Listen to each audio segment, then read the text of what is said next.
தலை வணங்கி ஜெபம் செய்வோம். பரலோக பிதாவே, இந்த ஞாயிற்றுக்கிழமை காலை ஆராதனை வேலைக்காக உங்களுக்கு நன்றி ஆண்டவரே. ஆண்டவரே, நீர் எங்களை உம்முடைய சபையிலே எங்களை வைத்து பத்திரமாய் பாதுகாத்து எங்களை வழிநடத்தி வருவதற்காக உமக்கு நன்றி. இப்போதும் இந்த ஆராதனை வேலையை உம்முடைய திருப்பிரசனத்தினால் எங்கள் ஒவ்வொருவரையும் ஆண்டு நடத்தும் ஆண்டவரே. பாடல் வேலை, துதி, ஸ்தோத்திரம், உடைய திருவார்த்தை எல்லாவற்றிலையும் உம்முடைய கரம் எங்களோடு கூட இருந்து எங்களை ஆசீர்வதிக்கணும் வேண்டிக்கிறோம் ஆண்டவரே. நாங்கள் இன்னும் அதிகமாய் உமக்குள்ளே ஊண்ட கட்டப்படவும் ஆண்டவரே, உமக்குள்ளே இன்னும் அதிகமாய் ஓங்கி வளரவும் எங்கள் ஒவ்வொரு உதவித்தாரும் மீட்பரட்சகருமாகிய இயேசு கிறிஸ்துவின் வேண்டிக்கொள்ளும் பரலோக பிதாவே, ஆமென். ஹல்லேலூயா. முதலாவதாக பாடல் எண் 596 நாம் பாடுவோம். பாடல் எண் 596. இயேசுவின் மாறாத அன்பு, மாறிடாத நம் நேசர், அவர் நம் பாவியாக இருக்கையிலே நம்மை தேடி வந்த அன்பாய், இந்த பாரில் நம்மை தேடி வந்த அவருடைய அன்பு, உள்ளத்தால் அவரை தள்ளிடும் அப்பொழுதும் நம் உள்ளம் போல், தம் உள்ளம் போல் அவர் நம்மை நேசித்த அந்த அன்பு, மாறாத அந்த இயேசுவின் அன்பை உயர்த்தி இந்த பாடலை, மாறிடாயம்மா நேசரே மாறாதவர் அன்பென்னாலும் என்ற பாடலை எல்லோரும் கரங்களை தட்டி இந்த பாடலை பாடுவோம்.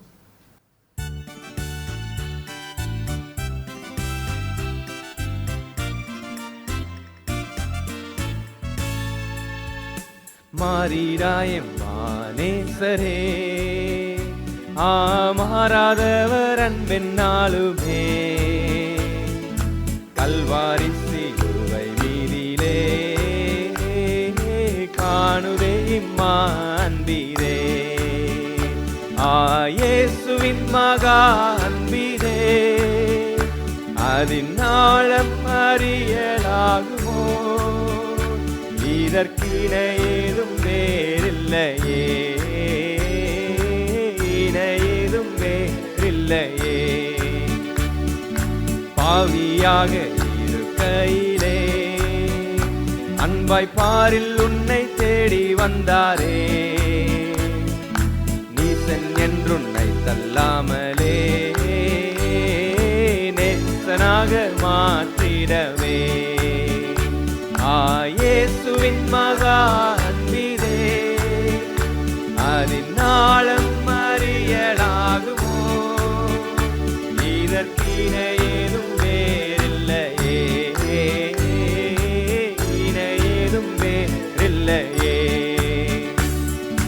உள்ளத்தால் அவரை தள்ளினும் தம் உள்ளம் போல நேசித்ததினார், அல்லல் யாவும் அகற்றிடவே ஆதி தேவன் பலியானாரே, இயேசுவின் மகா அன்பிதே, அதின் ஆழம் அறியலாகுமோ, இதற்கிணை ஏதும் வேறில்லையே,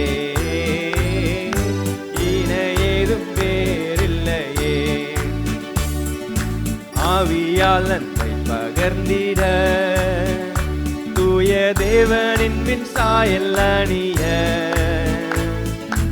ஆவியாலே அன்பை சோரிந்தார், ஆவலாய் அவரை சந்திக்க,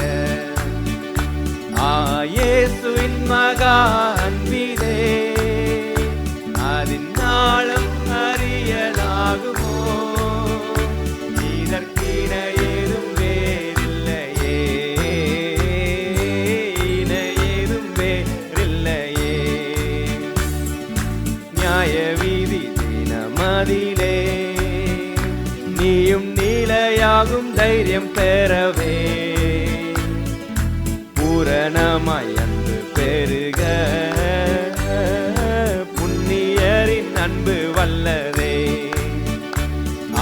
இயேசுவின் மகா அன்பிதே, அதின் ஆழம் அறியலாகுமோ, இதற்கிணை ஏதும் வேறில்லையே, இணையேதும் வேறில்லையே. பயம் அதை நீக்கிடுமே, யாவும் பாரினிலே சகித்திடுமே, அது விசுவாசம் நாடிடுமே, அன்பு ஒரு காலும் ஒளியாதே, இயேசுவின் மகா அன்பிதே, அதின் ஆழம் அறியலாகுமோ, இதற்கிணை ஏதும் வேறில்லையே,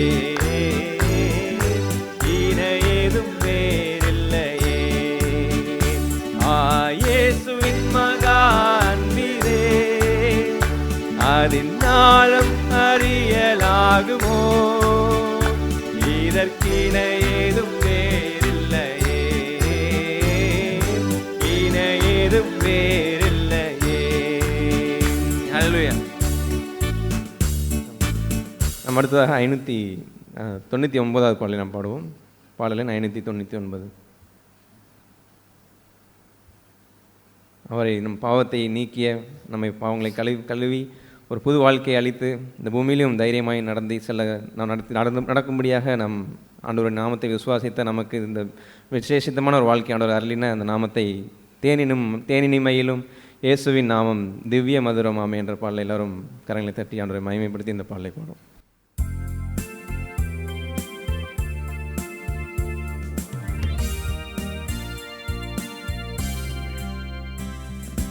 தேனினிமையிலும் இயேசுவின் நாமம் திவ்ய மதுரமாமே. தேனினிமையிலும் இயேசுவின் நாமம் திவ்ய மதுரமாமே.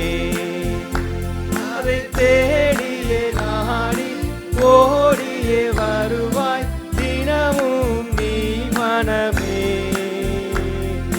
தேனினிமையிலும் இயேசுவின் நாமம் திவ்ய மதுரமாமே.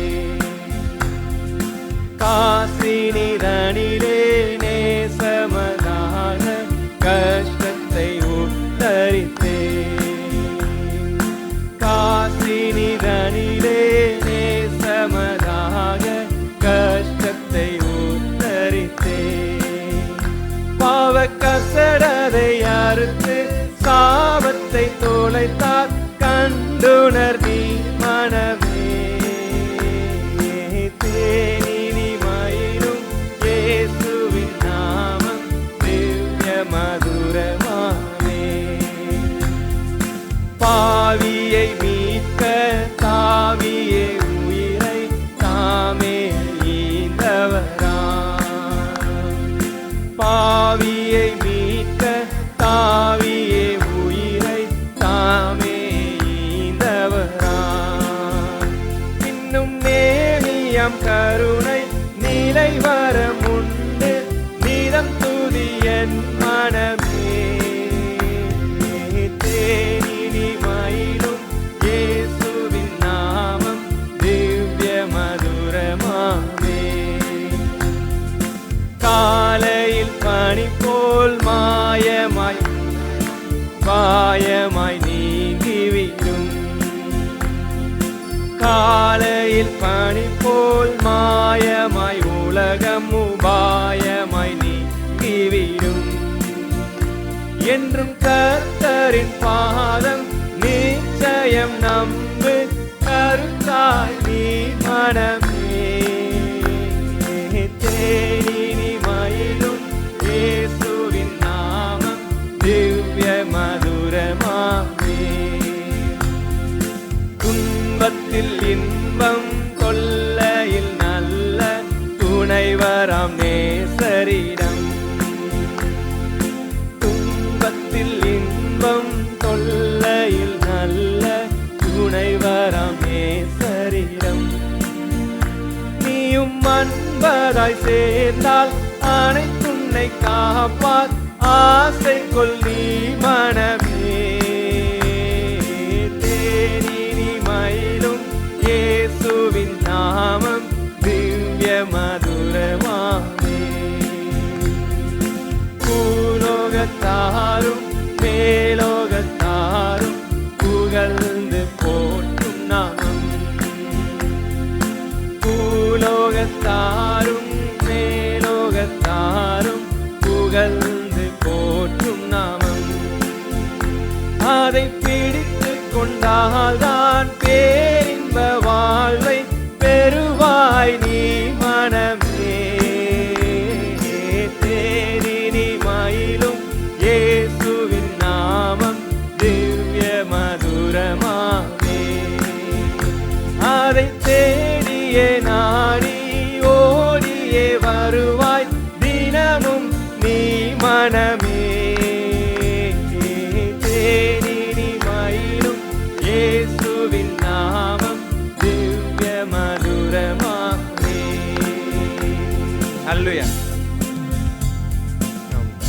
கடைசியாக பாடலின் 705 நாம் பாடுவோம். பாடலின் 705. நாம் பெற்றிருக்கும் ஆண்டவர், நம் சொந்தமாக பெற்றிருக்கும் நம் ஆண்டவர் அற்புதர்.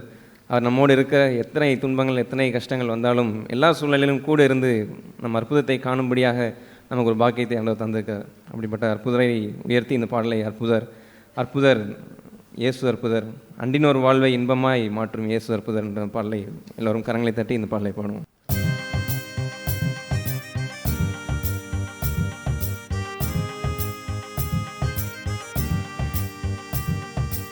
அற்புதர் அற்புதர் அற்புதர் அற்புதர் இயேசு அற்புதர், அண்டினோர் வாழ்வை இன்பமாய் மாற்றும் இயேசு அற்புதர்.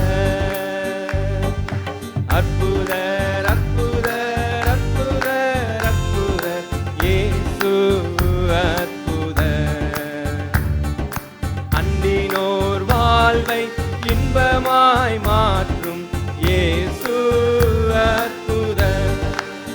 எல்லோரும் பாடுங்கள், கைத்தாளம் போடுங்கள், சந்தோஷத்துடனே சங்கீதம் பாடுங்கள். எல்லோரும் பாடுங்கள், கைத்தாளம் போடுங்கள், சந்தோஷத்துடனே சங்கீதம் பாடுங்கள். அற்புதர் அற்புதர் அற்புதர் அற்புதர் இயேசு அற்புதர், அண்டினோர் வாழ்வை இன்பமாய் மாற்றும் இயேசு அற்புதர். எத்தனை துன்பங்கள் நம்மில் வந்த போதும் தீர்த்த இயேசு அற்புதர். எத்தனை தொல்லைகள் நம்மை சூழ்ந்த போதும் காத்த இயேசு அற்புதர். எத்தனை துன்பங்கள் நம்மில் வந்த போதும் தீர்த்த இயேசு அற்புதர். எத்தனை தொல்லைகள் நம்மை சூழ்ந்த போதும் காத்த இயேசு அற்புதர். உலகத்தில் இருப்போனிலும் எங்கள் இயேசு பெரியவர் அற்புதரே. உலகத்தில் இருப்போனிலும் எங்கள் இயேசு பெரியவர் அற்புதரே. உண்மையாய் அவரை தேடும் யாவருக்கும் இயேசு அற்புதரே. உண்மையாய் அவரை தேடும் யாவருக்கும் இயேசு அற்புதரே. எல்லோரும் பாடுங்கள், கைத்தாளம் போடுங்கள், சந்தோஷத்துடனே சங்கீதம் பாடுங்கள். எல்லோரும் பாடுங்கள், கைத்தாளம் போடுங்கள், சந்தோஷத்துடனே சங்கீதம் பாடுங்கள். அற்புதர் அற்புதர் அற்புதர் அற்புதர் இயேசு அற்புதர், அண்டினோர் வாழ்வை இன்பமாய் மாற்றும் இயேசு அற்புதர். அலைக்கடல் மேலே நடந்தவர் எங்கள் இயேசு அற்புதர். அகோர காற்றையும் அமைதிப்படுத்திய இயேசு அற்புதர். அலைக்கடல் மேலே நடந்தவர் எங்கள் இயேசு அற்புதர். அகோர காற்றையும் அமைதிப்படுத்திய இயேசு அற்புதர்.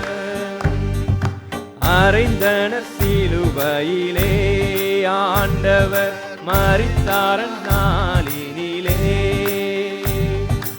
அறைந்தன சிலுவையிலே ஆண்டவர் மரித்தார் நாளிலே. ஆயினும் மூன்றாம் நாள் உயிருடன் எழுந்த இயேசு அற்புதர். ஆயினும் மூன்றாம் நாள் உயிருடன் எழுந்த இயேசு அற்புதர். பாடுங்கள், கைத்தாளம் போடுங்கள், சங்கீதம் பாடுங்கள், எல்லோரும் பாடுங்கள், கைத்தாளம் போடுங்கள், சந்தோஷத்துடனே சங்கீதம் பாடுங்கள். அற்புதர் அற்புதர் அற்புதர் அற்புதர் இயேசு அற்புதர். அண்டினோர் வாழ்வை இன்பமாய் மாற்றும் இயேசு அற்புதர். அற்புதர் அற்புதர் அற்புதர் அற்புதர் இயேசு அற்புதர். அண்டினோர் வாழ்வை இன்பமாய் மாற்றும் இயேசு அற்புதர். அல்லேலூயா. நம்ம எல்லாரும் எழுந்திருப்போம். மட்டும் நம்ம நடத்தி வந்த நம்முடைய ஆண்டவர் நம்ம பாடினது போல அற்புதராகவே நம் வாழ்வு மாறினது முதற்கொண்டு நாம் பார்த்து கொண்டிருக்கிற எல்லாமே அற்புதமான காரியங்களாகவே மட்டும் நடத்தி வருகிறார். நம்ம ஒருபோதும் கைவிடாத தேவனாய் நம்மோடு இருக்கிறார். நம்ம ஒருபோதும் நம்ம இடத்துல போகும் பொழுது குறையுள்ளவன் என்று தள்ளாத நல்ல தகப்பனாக நம்மோடு இருக்கிறார். எப்பொழுதும் முன்னேறி செல்லும்படியாக நல்ல ஒரு பாக்கியத்தையும் காலைதோறும் புதிய கிருபையும் தந்து இம்மட்டும் நடத்தின நம்முடைய ஆண்டவர் நம்மத்தில் வாசமாக இருக்கிறார். அவரை எல்லோரும் உயர்த்தி இதயத்தின் ஆழத்திலிருந்து ஆண்டவருக்கு நன்றிகளை செலுத்துவோம். Thank you Jesus, price you father. உடைய பிரசன்னத்திற்காக நன்றி ஆண்டவரே. எங்களுக்கு கொடுத்துருக்க இந்த பாக்கியத்திற்காக நன்றி ஆண்டவரே. எந்த நிலையிலையும் ஆண்டவரே உடைய கரம் அப்பா எங்களுக்கு என்றும் மாறாததாக இருக்கிறதே, உடைய அன்பு என்றும் மாறாததாக இருக்கிறதே, எப்பொழுதும் நடத்துறீங்களே அதற்காக நன்றி. துதிக்கிறோம், ஸ்தோத்திரிக்கிறோம் ஆண்டவரே. உண்மை விட்டு நாங்கள் எங்கே ஆண்டவரே போக முடியும்? நீரே ஆண்டவரே நித்திய ஜீவனுக்கு சோர்ஸாக எங்களுக்கு இருக்கிறீங்க. நீரே எங்களுக்கு நித்திய வார்த்தைகளை தரீங்க. நித்திய ஜீவனை எங்களுக்கு அளித்தீங்களே அதற்காக நன்றி. துதிக்கிறோம், ஸ்தோத்திரிக்கிறோம் ஆண்டவரே. இம்மட்டும் உடைய வார்த்தையை தந்து எங்களை தேற்றி உடைய கிருபையை தந்து நடத்தி வந்த உடைய மகா கிருபைக்காகவும் இரக்கத்திற்காகவும் நன்றி நன்றி. துதிக்கிறோம், ஸ்தோத்திரிக்கிறோம் ஆண்டவரே.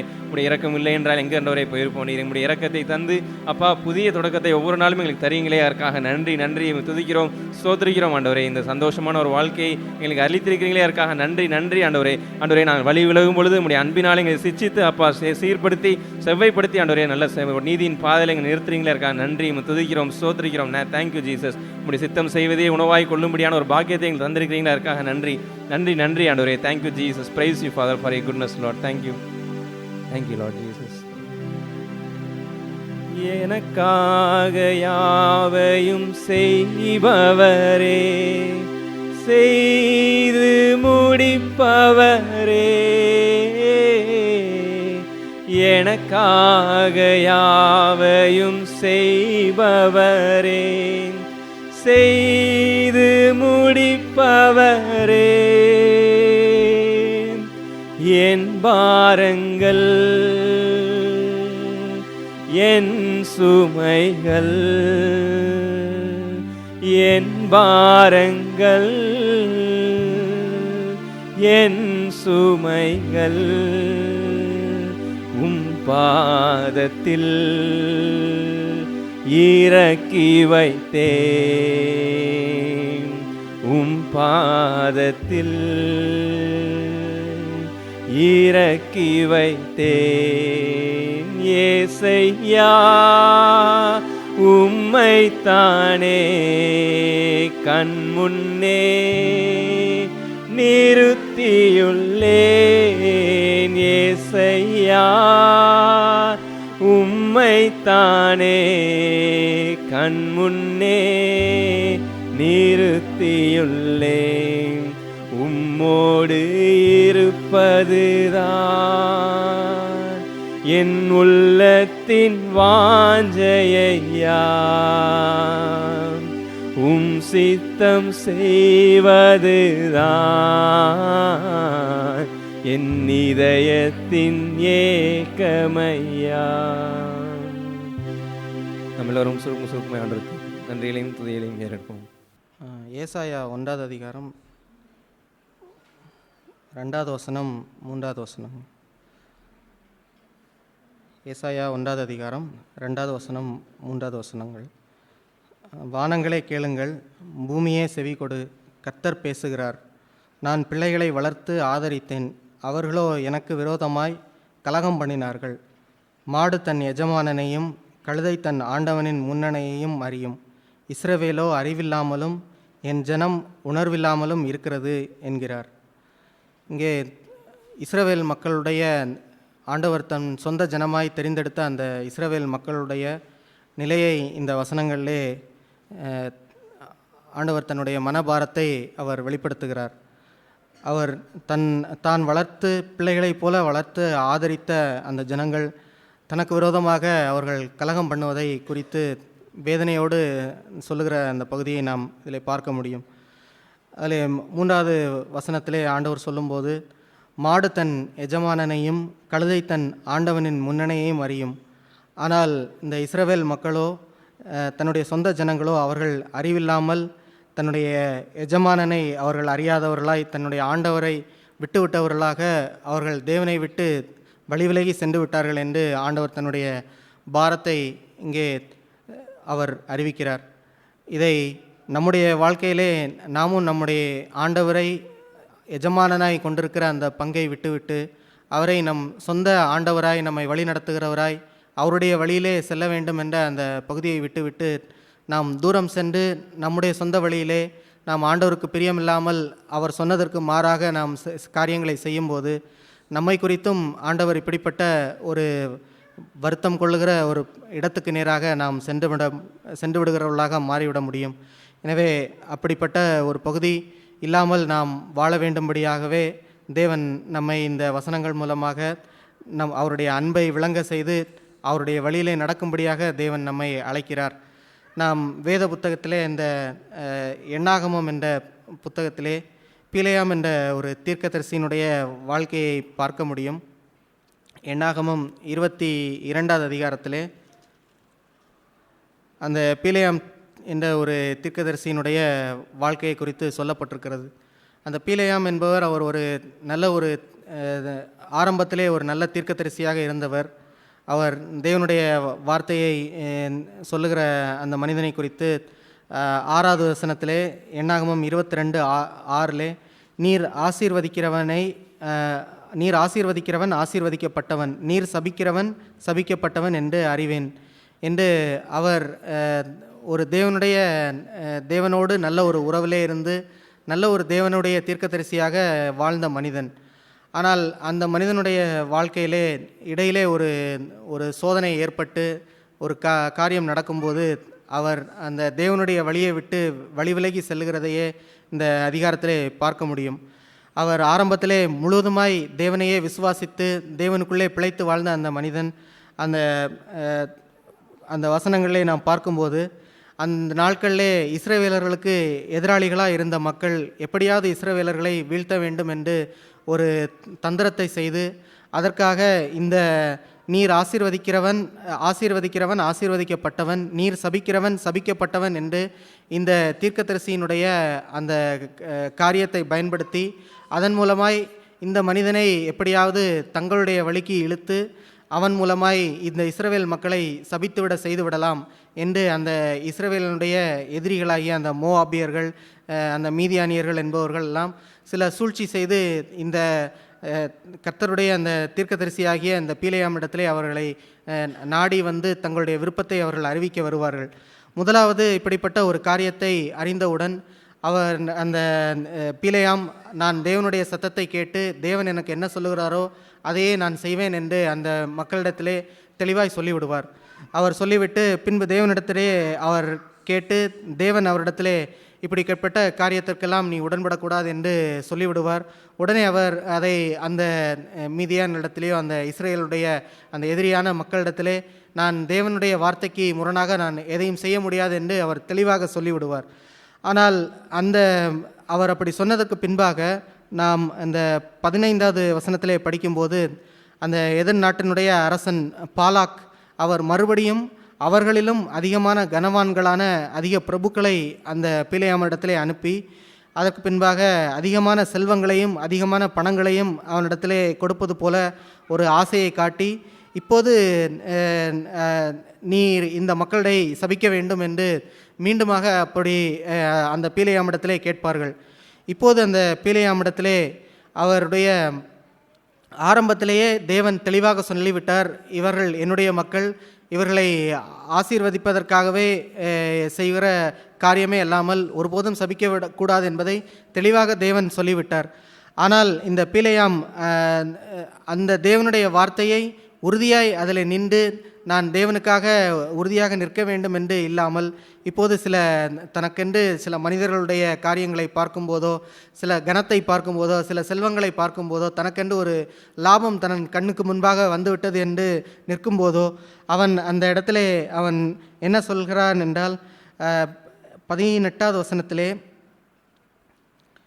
பிலேயாம் பாலாகின் ஊழியக்காரருக்கு பிரதித்திரமாக, பாலாக் எனக்கு தன் வீடு நிறைய வெள்ளியும் பொன்னும் தந்தாலும் சிறிய காரியமானாலும் பெரிய காரியமானாலும் செய்யும் பொருட்டு என் தேவனாகிய கர்த்தரின் கட்டளையை நான் மீறக்கூடாது. ஆகிலும் கர்த்தர் இனிமேல் எனக்கு என்ன சொல்லுவார் என்பதை நான் அறியும்படிக்கு நீங்களும் இந்த ராத்திரியிலே இங்கே தங்கியிருங்கள் என்றான். ஏற்கனவே கர்த்தர் அவனிடத்திலே சொல்லிவிட்டார், நீ இந்த வழியிலே செல்லக்கூடாது, இப்படி செல்வது எனக்கு பிரியமான வழி இல்லை என்பதை ஆண்டவர் தெளிவாக சொல்லிவிட்டார். அப்படி தெளிவான தேவனுடைய வழி என்ன என்பதை தெரிந்த பின்பும் இப்போது அவர்கள் வீடு நிறைய செல்வங்களையும் சில கனவான்கள் வந்து நின்று அவனிடத்திலே வசியம் செய்யும்படியாக சில காரியங்களை பேசிவிட்டதன் மூலம் இப்போது கர்த்தர் ஒருவேளை எனக்கு வேறு வழியை காட்டுவாரோ என்று அந்த கர்த்தருடைய வழியை தெளிவாக தெரிந்த பின்பும் தன்னுடைய மனதிலே அவன் ஒரு மாற்றமடைந்து மனதிலே அந்த பொருளுக்கு முன்பாக ஒரு அதிலே சாய்ந்தவனாக இப்போது இதிலே இன்னொரு வழி கிடைக்குமோ என்று கர்த்தர் இப்போது என்ன சொல்லுவார் என்று மீண்டுமாக தேவனிடத்திலே அவன் சென்று விசாரிக்கிற ஒரு பகுதியை இந்த இடத்திலே பார்க்க முடியும். தேவன் அவனுடைய இருதயத்தை பார்த்து விட்டார். அவன் இருதயத்திலே ஏற்கனவே அந்த காரியங்களுக்கு பின்பாக அவன் வழி விலகி சென்று அவன் தன்னுடைய வழியிலே செல்வதற்கு அவன் ஆயத்தமாக நின்று தன்னிடத்திலே வந்திருக்கிறான் என்பதை ஆண்டவர் உணர்ந்து, இப்போது நீ உன்னுடைய வழியிலே சென்று விடு என்று ஆண்டவர் அவனை பின்பாக அவனை ரொம்ப கட்டாயம் செய்யாமல் அவனுடைய வழியிலே அவனை விட்டுவிட்டார். அப்படி அவன் தன் சொந்த வழியிலே செல்லும்போது அவன் தன்னுடைய கழுதையை 21வது வசனத்திலே காலமே எழுந்து தன் கழுதையின் மேல் சேணம் கட்டி மோவாபின் பிரபுக்களோடே கூட அவன் தன்னுடைய சொந்த வழியிலே அவன் அந்த கழுதையை அழைத்து கொண்டு செல்லுகிறான். அப்படி செல்லும்போது கூட அந்த கழுதையானது நாம் இந்த ஏசாயாவிலே படித்தது போல கழுதை தன் ஆண்டவனை அறியும் என்று நாம் படிக்கிறது போல அந்த மனுஷன் அவன் ஆண்டவனுடைய வழியை உணராமல் அவன் செல்லுகிறான். ஆனால் அந்த கழுதையோ தன்னை படைத்த ஆண்டவருடைய வழியை அங்கே அறிகிற ஒரு பகுதியை நாம் கீழே பார்க்க முடியும். அந்த காலமெல்லாம் கர்த்தருடைய வழியிலே சென்ற அந்த தேவனுடைய தீர்க்கதரிசியானவன் எப்போதும் கர்த்தருடைய வழியிலே செல்வதற்காகவே இந்த கழுதையை அவர் பயன்படுத்தி வந்தார்.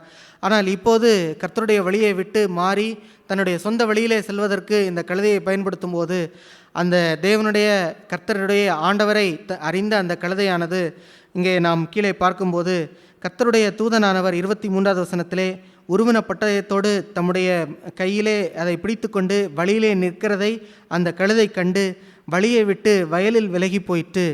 கழுதையை வழியில் திரும்ப பிலேயாம் அதை அடித்தான். ஆனால் கர்த்தருடைய தூதனானவர் அந்த வழியிலே அந்த சுவத்தின் இருபுறத்திலையும் அவன் செல்லாதபடிக்கு அங்கே நிற்கிறதை பார்க்கும்போது அவன் வைத்திருந்த திராட்சை தோட்டத்தின் பாதையிலே போய் கர்த்தருடைய தூதனானவர் நின்றார். அப்போது கழுதை கர்த்தருடைய தூதனை கண்டு சுவர் ஓரமாய் ஒதுங்கி பிலேயாமின் காலை சுவரோடே நெருக்கிட்டு திரும்பவும் அவன் கோபங்கொண்டு அந்த கழுதையை அடித்தான். அப்பொழுது 26வது வசனத்திலே கர்த்தருடைய தூதனான் அப்புறம் போய் வலதுபுறம் இடதுபுறம் விலக வழியில்லாத இடுக்கமான இடத்திலே நின்றார். கழுதை கர்த்தருடைய தூதனை கண்டு பிலேயாமின் கீழ் படுத்து கொண்டது. பிலேயாம் கோபம் மூண்டவனாக கழுதையை தடியினாலே அடித்தான்.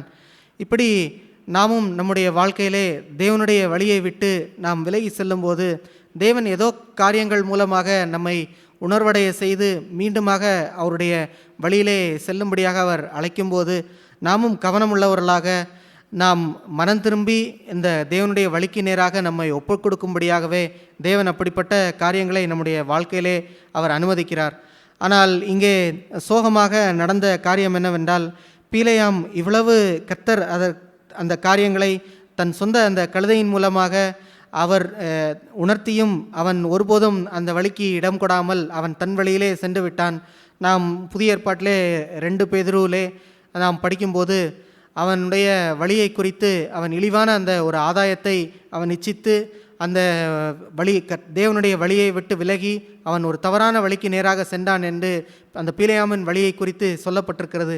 எனவே நாமும் நம்முடைய வழியிலே தேவன் நம்மை நடத்துகிற அந்த பாதையை விட்டு ஒருபோதும் ஏதோ இன்று ஒரு காரியம் நடந்து விட்டது, இன்று ஒரு லாபம் வந்து விட்டது, இன்று ஒரு கனம் வந்து விட்டது, இன்று ஒரு மேலான ஒரு இடத்திற்கு இப்படிப்பட்ட நான் தேவனுடைய வழியை விட்டு விலகி சென்றால் இது கிடைத்துவிடும் என்று நாம் ஒருபோதும் வழி விலகி செல்லுகிறவர்களாக இருந்துவிடக்கூடாது என்ற ஒரு பகுதிக்கு நேராக எச்சரிக்கும்படியாகவே தேவன் இந்த வார்த்தைகளை வேதத்திலே அவர் எழுதி வைத்திருக்கிறார். எனவே அந்த கழுதையானது பின்பு நாம் பின்பான வசனங்களிலே படிக்கும்போது தேவன் அந்த கழுதையின் மூலமாக பிலேயாமிடத்திலே பேசும்படியாக செய்வார்.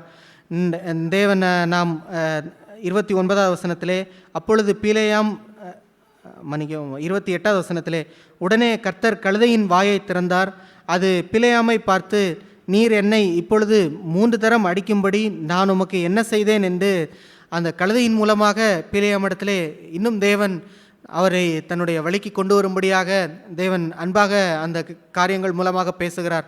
நாமும் நம்முடைய வாழ்க்கையிலே தேவனுடைய அன்பை நாம் இப்படி பார்க்கும்போது நாம் இன்னுமாக அந்த ஆரம்பத்திலே படித்தது போல, என்னுடைய ஜனங்களோ இந்த கழுதை கூட அந்த ஏசாயா 1வது அதிகாரத்திலே படிக்கிறது போல, அந்த கழுதை கூட தன்னுடைய ஆண்டவன் முன்னணியை அறிகிறது.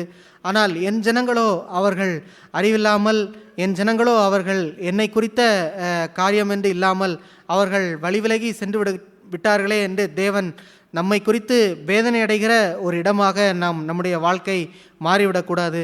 நாம் இந்த நீதிமொழிகளிலே 14வது அதிகாரத்திலே இந்த பின்வாங்குதலை குறித்து படிக்கும்போது, நீதிமொழிகள் 14வது அதிகாரம் 14வது வசனம், பின்வாங்கும் இருதயமுள்ளவன் தன் வழிகளிலேயும் நல்ல மனுஷனோ தன்னில் தானும் திருப்தி அடைவான் என்று சொல்லப்பட்டிருக்கிறது. இதை ஆங்கிலத்திலே இன்னும் தெளிவாக சொல்லப்பட்டிருக்கிறது. ஒரு மனிதன் தேவனுடைய வழியை விட்டு அவன் பின்வாங்குகிற இடம் என்பது வெளிப்படையான காரியம் அல்ல, அது அவனுடைய இருதயத்திலே நடக்கிற ஒரு காரியம். அப்படி அவன் தன்னுடைய இருதயத்திலேயே அவன் முதலாவது பின்வாங்கும்போது அங்கே அவனுக்கு நடக்கிறது, அவன் சுதந்திரிக்கிற காரியம் என்னவென்றால் தன்னுடைய சொந்த வழியிலே அவன் சொந்த தாறுமாறிலே சென்றதனுடைய விளைவை தான் அவன் சுதந்திரிப்பான். ஆனால் தேவனுடைய வழிக்கு தன்னை ஒப்படைத்தவனோ அவன் தேவனுடைய வழியிலே அவன் திருப்தி அடைவான். இங்கே நாம் இந்த வசனத்திலே படிக்கிறது போல அந்த பின்வாங்குதல் என்பது அநேக வேளைகளிலே ஒரு வெளிப்படையான ஒரு காரியமாக இருப்பதில்லை. அந்த இவன் பிலேயாமுடைய வாழ்க்கையை பார்க்கும்போது கூட அவன் வெளிப்படையாக நல்ல ஒரு தீர்க்கதரிசியை போல, அவன் நல்ல ஒரு கர்த்தருடைய காரியத்தை செய்வது போல, எல்லாம் கர்த்தரிடத்திலே ஜெபித்து அவன் செய்வது போல ஒரு நல்ல பக்திக்குரிய வாழ்க்கையை வாழ்வது போல தான் அவன் வாழ்ந்து வந்தான். ஆனால் அவனுடைய இருதயத்திலேயோ அவன் தேவனை விட்டு வழி விலகி சென்று விட்டான். அவன் இருதயத்திலே அவன் பின்வாங்கி விட்டான்.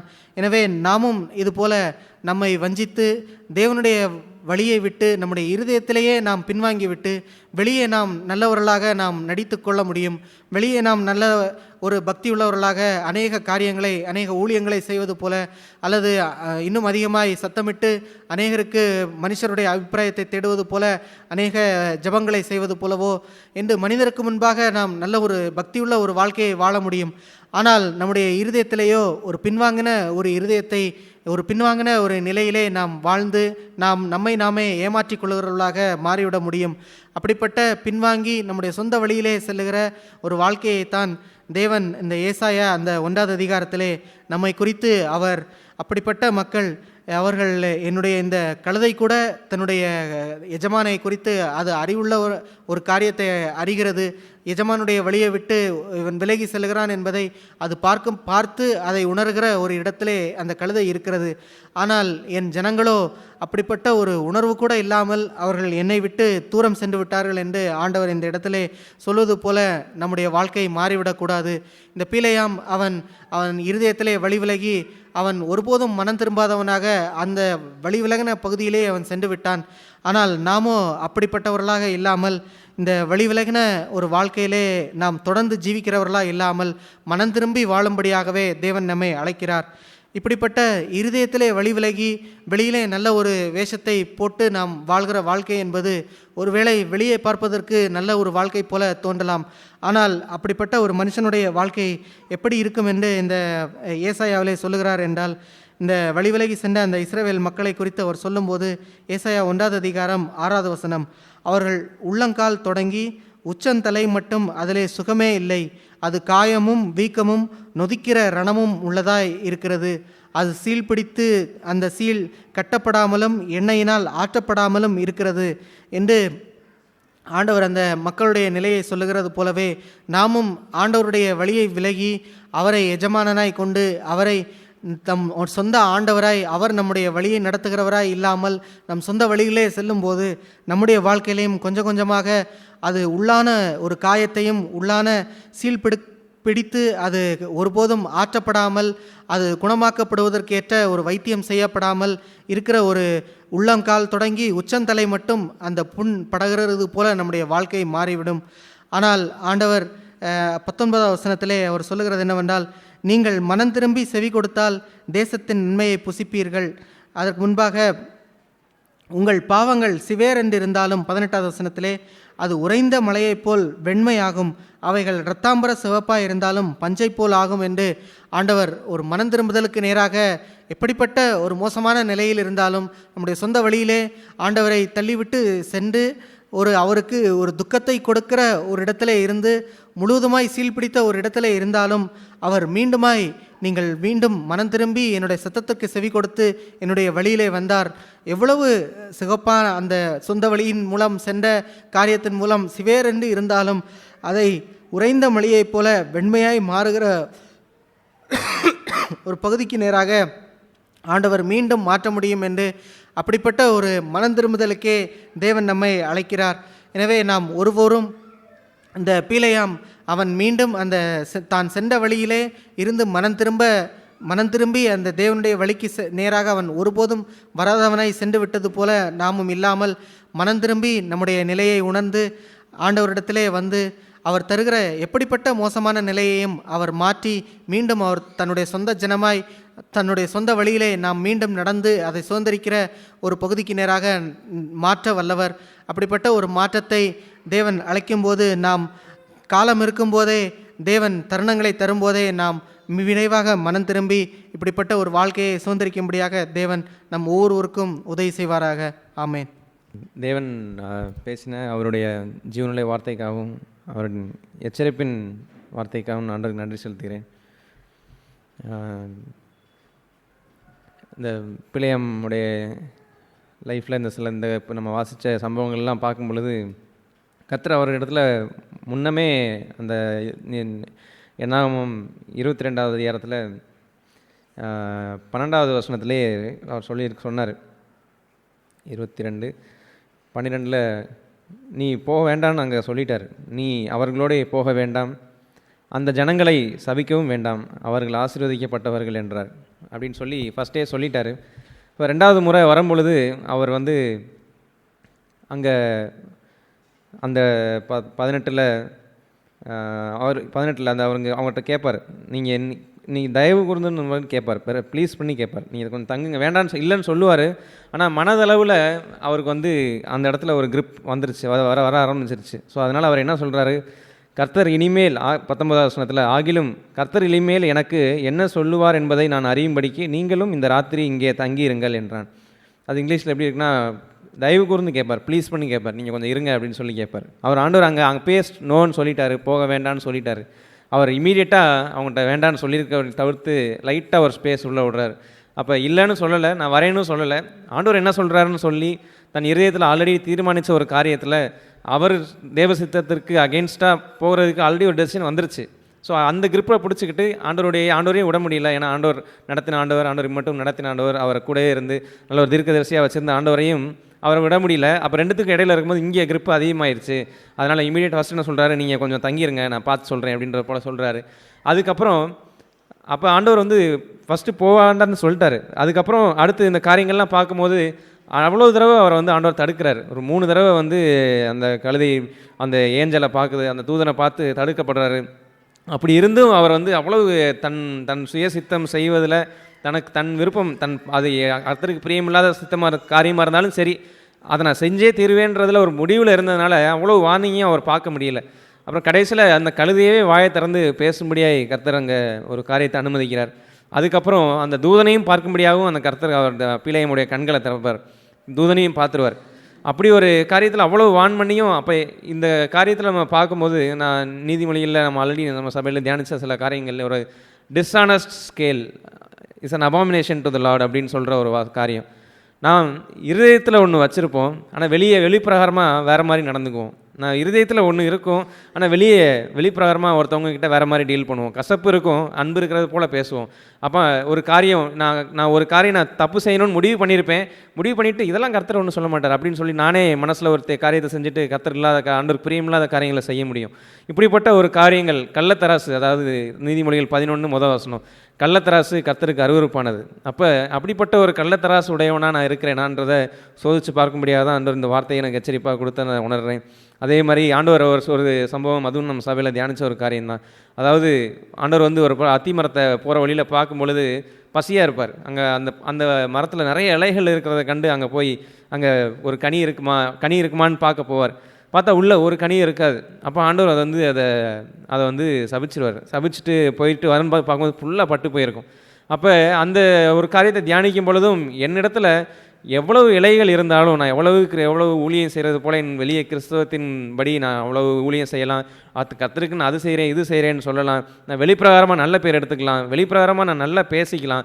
ஆனால் என் இருதயத்தை தான் கர்த்தர் பார்க்குறாரு. என் இருதயத்தில் நான் கனிவுள்ளவனாக இருக்கிறேன்னா ஆண்டவர் பார்க்கும் பொழுது அங்கே வெறும் இலைகளை மாத்திரம் ஆண்டவர் கண்டார் என்றால் அங்கே ஆண்டவர் பசியாய் இருந்து வராரு. அங்கே பசியாக அங்கே வரும்பொழுது அந்த இடத்துல கனி இல்லாத வெறும் இலை நிறைந்த ஒரு மரத்தை மட்டும் அங்கே பார்க்கும் பொழுது கர்த்தர் அதை சபிக்கத்தக்க ஒரு மரமாக அது மாறுது. அப்படிப்பட்ட ஒரு எச்சரிப்பு என் வாழ்க்கையில் எப்பொழுதும் இருக்கணுன்றதை நான் விரும்புகிறேன். அப்படிப்பட்ட ஒரு எச்சரிப்பு எப்பொழுதும் என் கண் முன்னாடி வச்சு நான் என்னுடைய செய்கையினாலோ என் கிரியையினாலோ நான் சந்தோஷப்பட்டுக்கிட்டு நான் இதெல்லாம் செஞ்சுட்டேன் அதெல்லாம் செஞ்சுட்டேன். கடைசி நாளில் ஆண்டவரே சொன்னார், எல்லாம் ஆண்டவரேன்னு கூப்பிட்டாங்க, வருவாங்க, நான் உம்முடைய நாமத்தில் அதை செஞ்சேன், நான் பேய்களை விரட்டினேன், அப்படி இப்படின்னு கூட வருவாங்க. ஆனால் நீ பிதாவின் சித்தம் செய்யலை, அக்கிரம செய்ய காரில் என்னை விட்டு அகன்றுப்போ அப்படின்னு சொல்லக்கூடியதெல்லாம் எவ்வளோ பெரிய எச்சரிப்புன்றது நான் அறிஞ்சிருக்கிறேன். அது உண்மையிலேயே ஒரு தவறான டிசப்ஷனுக்குள்ளார ஒரு வஞ்சனைக்குள்ளார ஒரு மனுஷன் இருக்க முடியும்.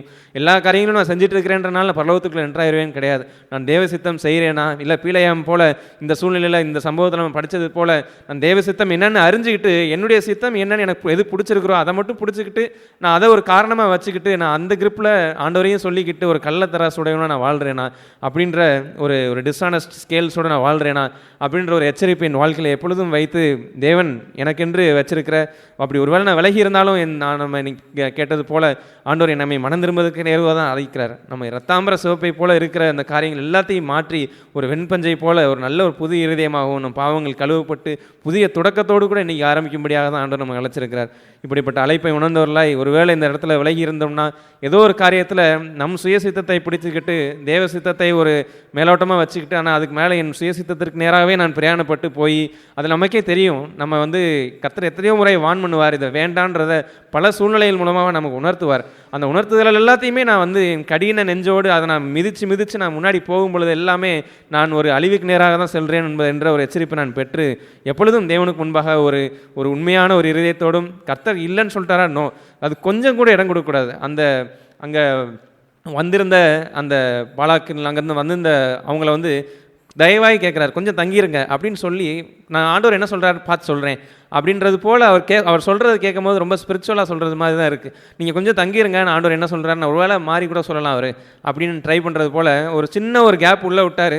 அந்த கேப் உள்ளே விட்டது நிமித்தம் அடுத்தடுத்த காரியங்களில் அவர் இருதயத்தில் இருப்பதை ஆண்டவர் அறிஞ்சிருந்து அவரை ஒரு இதுக்காக விட்டாலும் அடுத்ததுலேயும் வான் பண்ணிட்டே இருக்கிறார். ஆண்டவர் வேண்டாம் தடுக்கிறார், அந்த கழுதையின் மூலமாக தடுக்கிறார், கழுதையே பேசுது, அடுத்து ஒரு ஏஞ்சல் பேசும்படியாகவும் ஆண்டவர் அங்கே அனுமதிக்கிறார். அப்படி நான் என் இதயத்தில் சுயசித்தத்தையே மேலாக வச்சு தேவ சித்தத்தை மேல் பூசி நான் ஒரு கள்ளத்தரசுடையவனாய் இல்லாதபடி வெறும் இலைகள் நிறைந்த மரமாய் நான் இல்லாதபடி கனி தராத ஒரு வாழ்க்கைக்குள்ளார நான் போயிடாதபடி ஒரு எச்சரிப்புடன் வாழ ஆண்டவர் எனக்கு உதவி செய்வார். நம்ம அனைவருக்கும் உதவி செய்வார் நம்பிக்கை இருக்கே. சரி, ஆமென். தேவன் சபையில் பேசின ஜீவன வார்த்தைகளுக்கு அவர் நன்றி சொல்லுகிறேன். ஏசாயா 1வது அதிகாரத்தில் கொஞ்சம் அந்த வசனத்தை நிறுத்தி படித்தோம்னா கர்த்தர் நம்ம இருதயத்தில் பேசுகிற மாதிரியே இருக்கும். நான் காலைல சர்ச்சைக்கு வரும்போது ஆண்டவர் என்கிட்ட பேசினார். அதே போல் அந்த வார்த்தையிலேயும் கர்த்தர் பேசுகிறான்னு சொல்லியே வருது. வானங்களே செவி கொடுங்கள், பூமியே செவி கொடுங்கள், கர்த்தர் பேசுகிறார். அங்கே மட்டும் நின்றுக்குருவோம், வேறு எங்கேயும் போகணும். கர்த்தர் பேசிக்கிட்டே இருப்பார். ஆனால் நம்ம என்ன செய்யணும்? செவி கொடுத்து வாழணும். தனிப்பட்ட நம்ம இருக்கும்போது, நம்ம சோதிக்கப்படும் போது, நம்ம வந்து ஒரு சில துன்பத்தின் வழியில் போகும்போது கர்த்தர் பேசிக்கிட்டே இருப்பார். ஆனால் கொஞ்சம் என்ன செய்யணும், நம்ம கொஞ்சம் அமைதியாக இருந்து இது தேவ சத்தமா, இது மனுஷ சத்தமா அல்லது பிசாசு சத்தமா, அதை இருந்து அறியணும். யாக்கோப்பு வந்து வயசான காலத்தில் என்ன செஞ்சுருந்தார், அவர் இருந்தார். 2 பிள்ளைய ஏசையா யாக்கோப்பு. ஆனால் யாக்கோப்பு ஈசாக்கு வந்து வயதான காலத்தில் இருந்தார். யாக்கோப்பு வந்து அண்ணனுடைய வேஷத்தை அணிஞ்சு கிட்ட வராரு.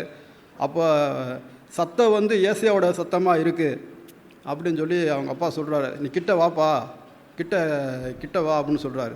உன்னை தடவி பார்த்து உன் சத்தத்தை கண்டுபிடிக்கணும் அப்படின்னு சொல்லி சொல்கிறார். ஆனால் யாக்கோப்புக்கு வந்து அந்த பகுத்தறியக்கூடிய அந்த கிருபை இல்லாதனால உன்னை தடவி பார்த்து என்ன செய்கிறேன், நான் கண்டுபிடிக்கிறேன்னு சொல்லும்போது சரி நான் உன்னை ஆசீர்வதிக்கிறேன்னு சொல்லி ஆசீர்வதித்தார். ஆனால் தேவன் இந்த நாட்களில் பரிசுத்தாவுடைய கிருபையை நம்ம கொடுத்துருக்கிறாரு. நம்ம என்ன செய்யணும், இது தேவ சத்தமா அல்லது மனுஷனுடைய சத்தமா அல்லது பிசாசனுடைய சத்தமா அறிஞ்சாதான் இந்த வஞ்சிக்கக்கூடிய காலத்தில் நம்ம தப்பிக்க முடியும். இல்லைன்னா தப்பிக்க முடியாது, வீழ்ச்சி அடைஞ்சிருவோம். கர்த்தர் பேசுகிறார், பிள்ளைகளை வளர்த்து நான் ஆதரித்தேன். தேவனுடைய சுபாவம் எப்படி இருக்குன்னு சொன்னாக்கா, அது நம்மளை வந்து பாதுகாக்கக்கூடியதாக இருக்குது, அரவணைக்கக்கூடியதாக இருக்கிறது. அது என்ன செய்யுது, அன்பு கூறுவதாக இருக்குது. தேவன் ஒரு நாள் என்ன செய்ய மாட்டார், தன்னுடைய ஜனத்தை என்ன செய்ய மாட்டார், அவர் தீமையான காரியத்துக்கு அவர் ஒப்பு கொடுக்க மாட்டார். அன்புள்ள தகப்பனாக இருக்கிறாரு, அவர் பரிசுத்தமுள்ள தேவனாக இருக்கிறாரு. கர்த்தர் பேசுகிறார். அப்போ கர்த்தர் வந்து என்னோடய வாழ்க்கையில் அவர் பேசுகிறாருன்னு சொன்னாக்கா அவர் ஒரு திட்டத்தை வச்சிருக்கிறார். யோவான் எழுதின சுவிசேஷத்தில் என்ன சொல்கிறாருன்னா, என்னுடைய ஆடுகள் என்னுடைய சத்தத்தை அதை கேட்குன்னு சொல்லியிருக்காரு. அப்போ தேவன் வந்து பேசும்போது நான் என்ன செய்கிறேன், கேட்டு நான் மனம் திரும்பி நான் தேவனுடைய வழியில் என்ன செய்கிறேன், நடந்து போகிறத ஆண்டவர் விரும்பார்.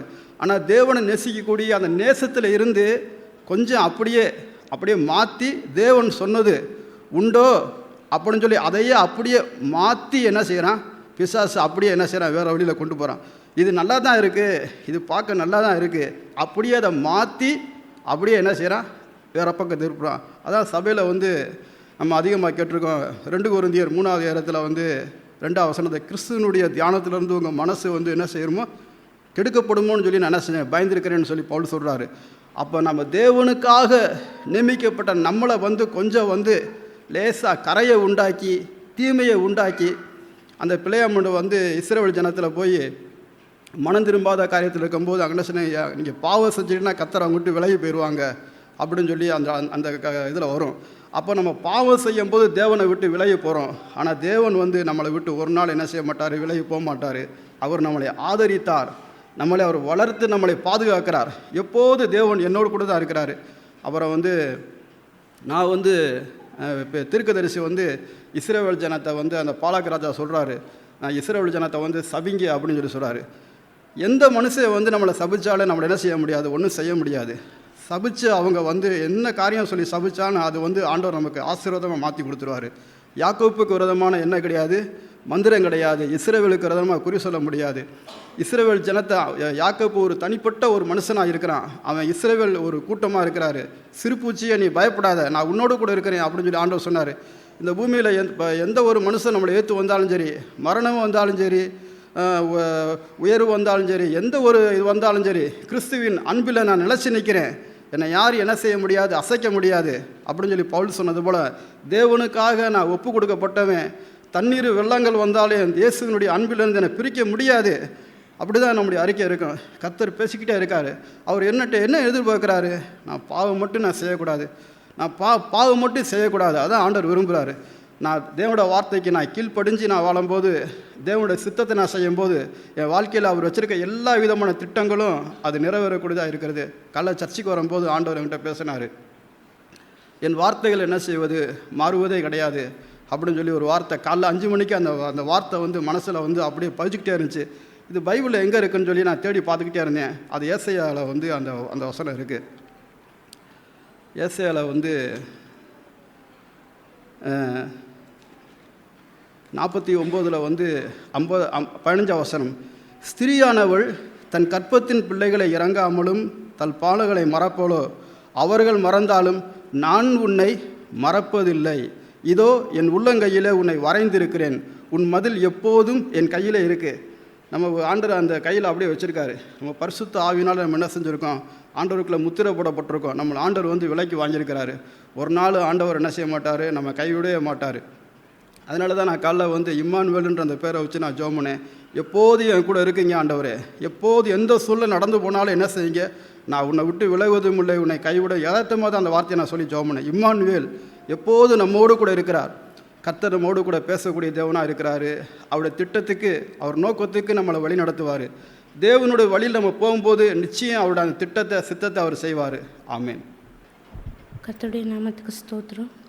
இன்றைக்கி கேட்ட இந்த வார்த்தையின்படி எனக்கு கர்த்தர் என்னை மிகவும் என் இருதயத்தில் ஆசீர்வச்சிருக்காரு. ஏன்னா இன்றைக்கி கேட்ட இந்த வார்த்தையின்படி தான் இன்றைக்கி என்னுடைய வாழ்க்கையிலேயும் நான் பல காரியங்களை நான் செய்துட்ருக்கேன். கர்த்தர் என்னை முன் குறிச்சிருக்காரு, என்னை அழைத்திருக்காரு, எனக்கான ஒரு அழைப்பை கொடுத்துருக்காரு, என்னை தெரிந்தெடுத்திருக்கிறாரு அப்படிங்கிற எல்லா ஒரு ஆசீர்வாதத்தையும் நான் பெற்றிருந்தாலும் என் இருதயத்தில் நான் ஏதோ சில நேரங்களில் நான் ஆண்டவரை விட்டு நான் விலகி போகிறத நான் அதிகமாக உணரப்படுறேன். இப்போது இன்றைக்கி கேட்ட இந்த எச்சரிக்கையின் வார்த்தையின்படி கூட இந்த பிள்ளையாமுக்கு வந்து அந்த ராஜா வந்து உனக்கு அநேக ஆசீர்வாதங்களை தரேன், வீடு நிறைய இதை தரேன் அதை தரேன் அப்படிங்கிற ஒரு உலகத்தை காமிச்சதுனால தான் வந்து அவர் மறுபடியும் போய் ஒரு ஆண்டவர்கிட்ட போய் நான் திரும்ப நான் கேட்டு பார்க்குறேன், தேவன் உங்களுக்கு என்ன சொல்கிறாரு, ஆண்டவர் என்ன சொல்கிறாரு அப்படின்னு ஒரு 2வது சான்ஸ் அவர் எடுக்கிறாரு. அதே போல் நானும் சில நேரங்களில் நான் வந்து என் வாழ்க்கையில் உலகத்துக்கான காரியங்களை நான் உள்ளே நுழைய விட்டதுனால தான் நான் வந்து ஒரு ஆண்டவரை விட்டு விலகி ஒரு ஒரு இடத்துக்கு போகிறேனோ அப்படிங்கிறதையும் நான் உணர்ந்து கொண்டேன் நான். ஆனாலும் ஆண்டவர் என் மேலே வைத்திருக்கிற அந்த கிருபையின் நிமித்தம், அவருடைய அழைப்பின் நிமித்தம் என்னை வந்து ஒரு சூழ்நிலையிலையும் அவர் வந்து கைவிடலை, என்னை விட்டு விலகி போகல அப்படிங்கிற அந்த மாறாத அன்பை நான் உணர்ந்து கொண்டேன். அதனால தான் இன்றைக்கும் அந்த ஏசையால் அந்த வார்த்தையை திரும்ப நமக்கு கொடுத்துருக்காரு. 1வது அதிகாரம் 19வது வசனத்தில், நீங்கள் மனம் பொருந்தி செவி கொடுத்தால், அதாவது மனம் திருந்துங்கிறது வேற, மனம் பொருந்துங்கிறப்ப நான் உணர்ந்து கொண்ட ஒரு உண்மை என்னென்னா, நான் வந்து செய்கிற தப்பை வந்து உண்மையாக ஒத்துட்டு போய் நான் ஆண்டவர்கிட்டோடு நான் பொருந்துறேனா அப்படிங்கிறப்போ அவர் எனக்கு வந்து செவி கொடுக்குறாரு. அப்படிங்கிற பட்சத்தில் அவர் எனக்கு வச்சிருக்கிற அந்த நன்மையை நான் புசிக்கிறதுக்கு அவர் எனக்கு உதவி செய்கிறாரு அப்படிங்கிறதையும் நான் உணர்ந்து கொண்டேன். நான் ஒவ்வொரு நாளும் நான் தவறு செய்யும்போது என்னிடத்துல அநேக குறைகளை நான் காணும்போதெல்லாம் எனக்கு ஆண்டவர் உணர்த்துகிற, எனக்கு நீ என் வாழ்க்கையில் ஆண்டவர் கொடுத்துருக்கிற ஒரு வாக்குத்தத்த வசனம் தான் எனக்கு ஞாபகம் வரும். எரேமியா 15:19, இது நிமித்தம் நீ திரும்பினால் நான் உன்னை திரும்ப சீர்படுத்துவேன், என் முகத்துக்கு முன்பாக நிலைத்தும் இருப்பாய், நீ தீர்ப்பானது நின்று விலையேற பெற்றதை பிரித்தெடுத்தால் என் வாய்ப்போல் இருப்பாய், நீ அவர்களிடத்தில் திரும்பாமல் அவர்கள் உன்னிடத்தில் திரும்புவார்களாக என்று கர்த்தர் சொல்கிறார். உன்னை இந்த ஜனத்துக்கு எதிரே அரணான வெண்கல அலங்கமாக்குவேன், அவர்கள் உனக்கு விரோதமாக யுத்தம் பண்ணுவார்கள், ஆனாலும் உன்னை மேற்கொள்ள மாட்டார்கள். உன்னை ரட்சிப்பதற்காகவும் உன்னை தப்புவிப்பதற்காகவும் நான் உன்னுடனே இருக்கிறேன் என்று கர்த்தர் சொல்கிறார்.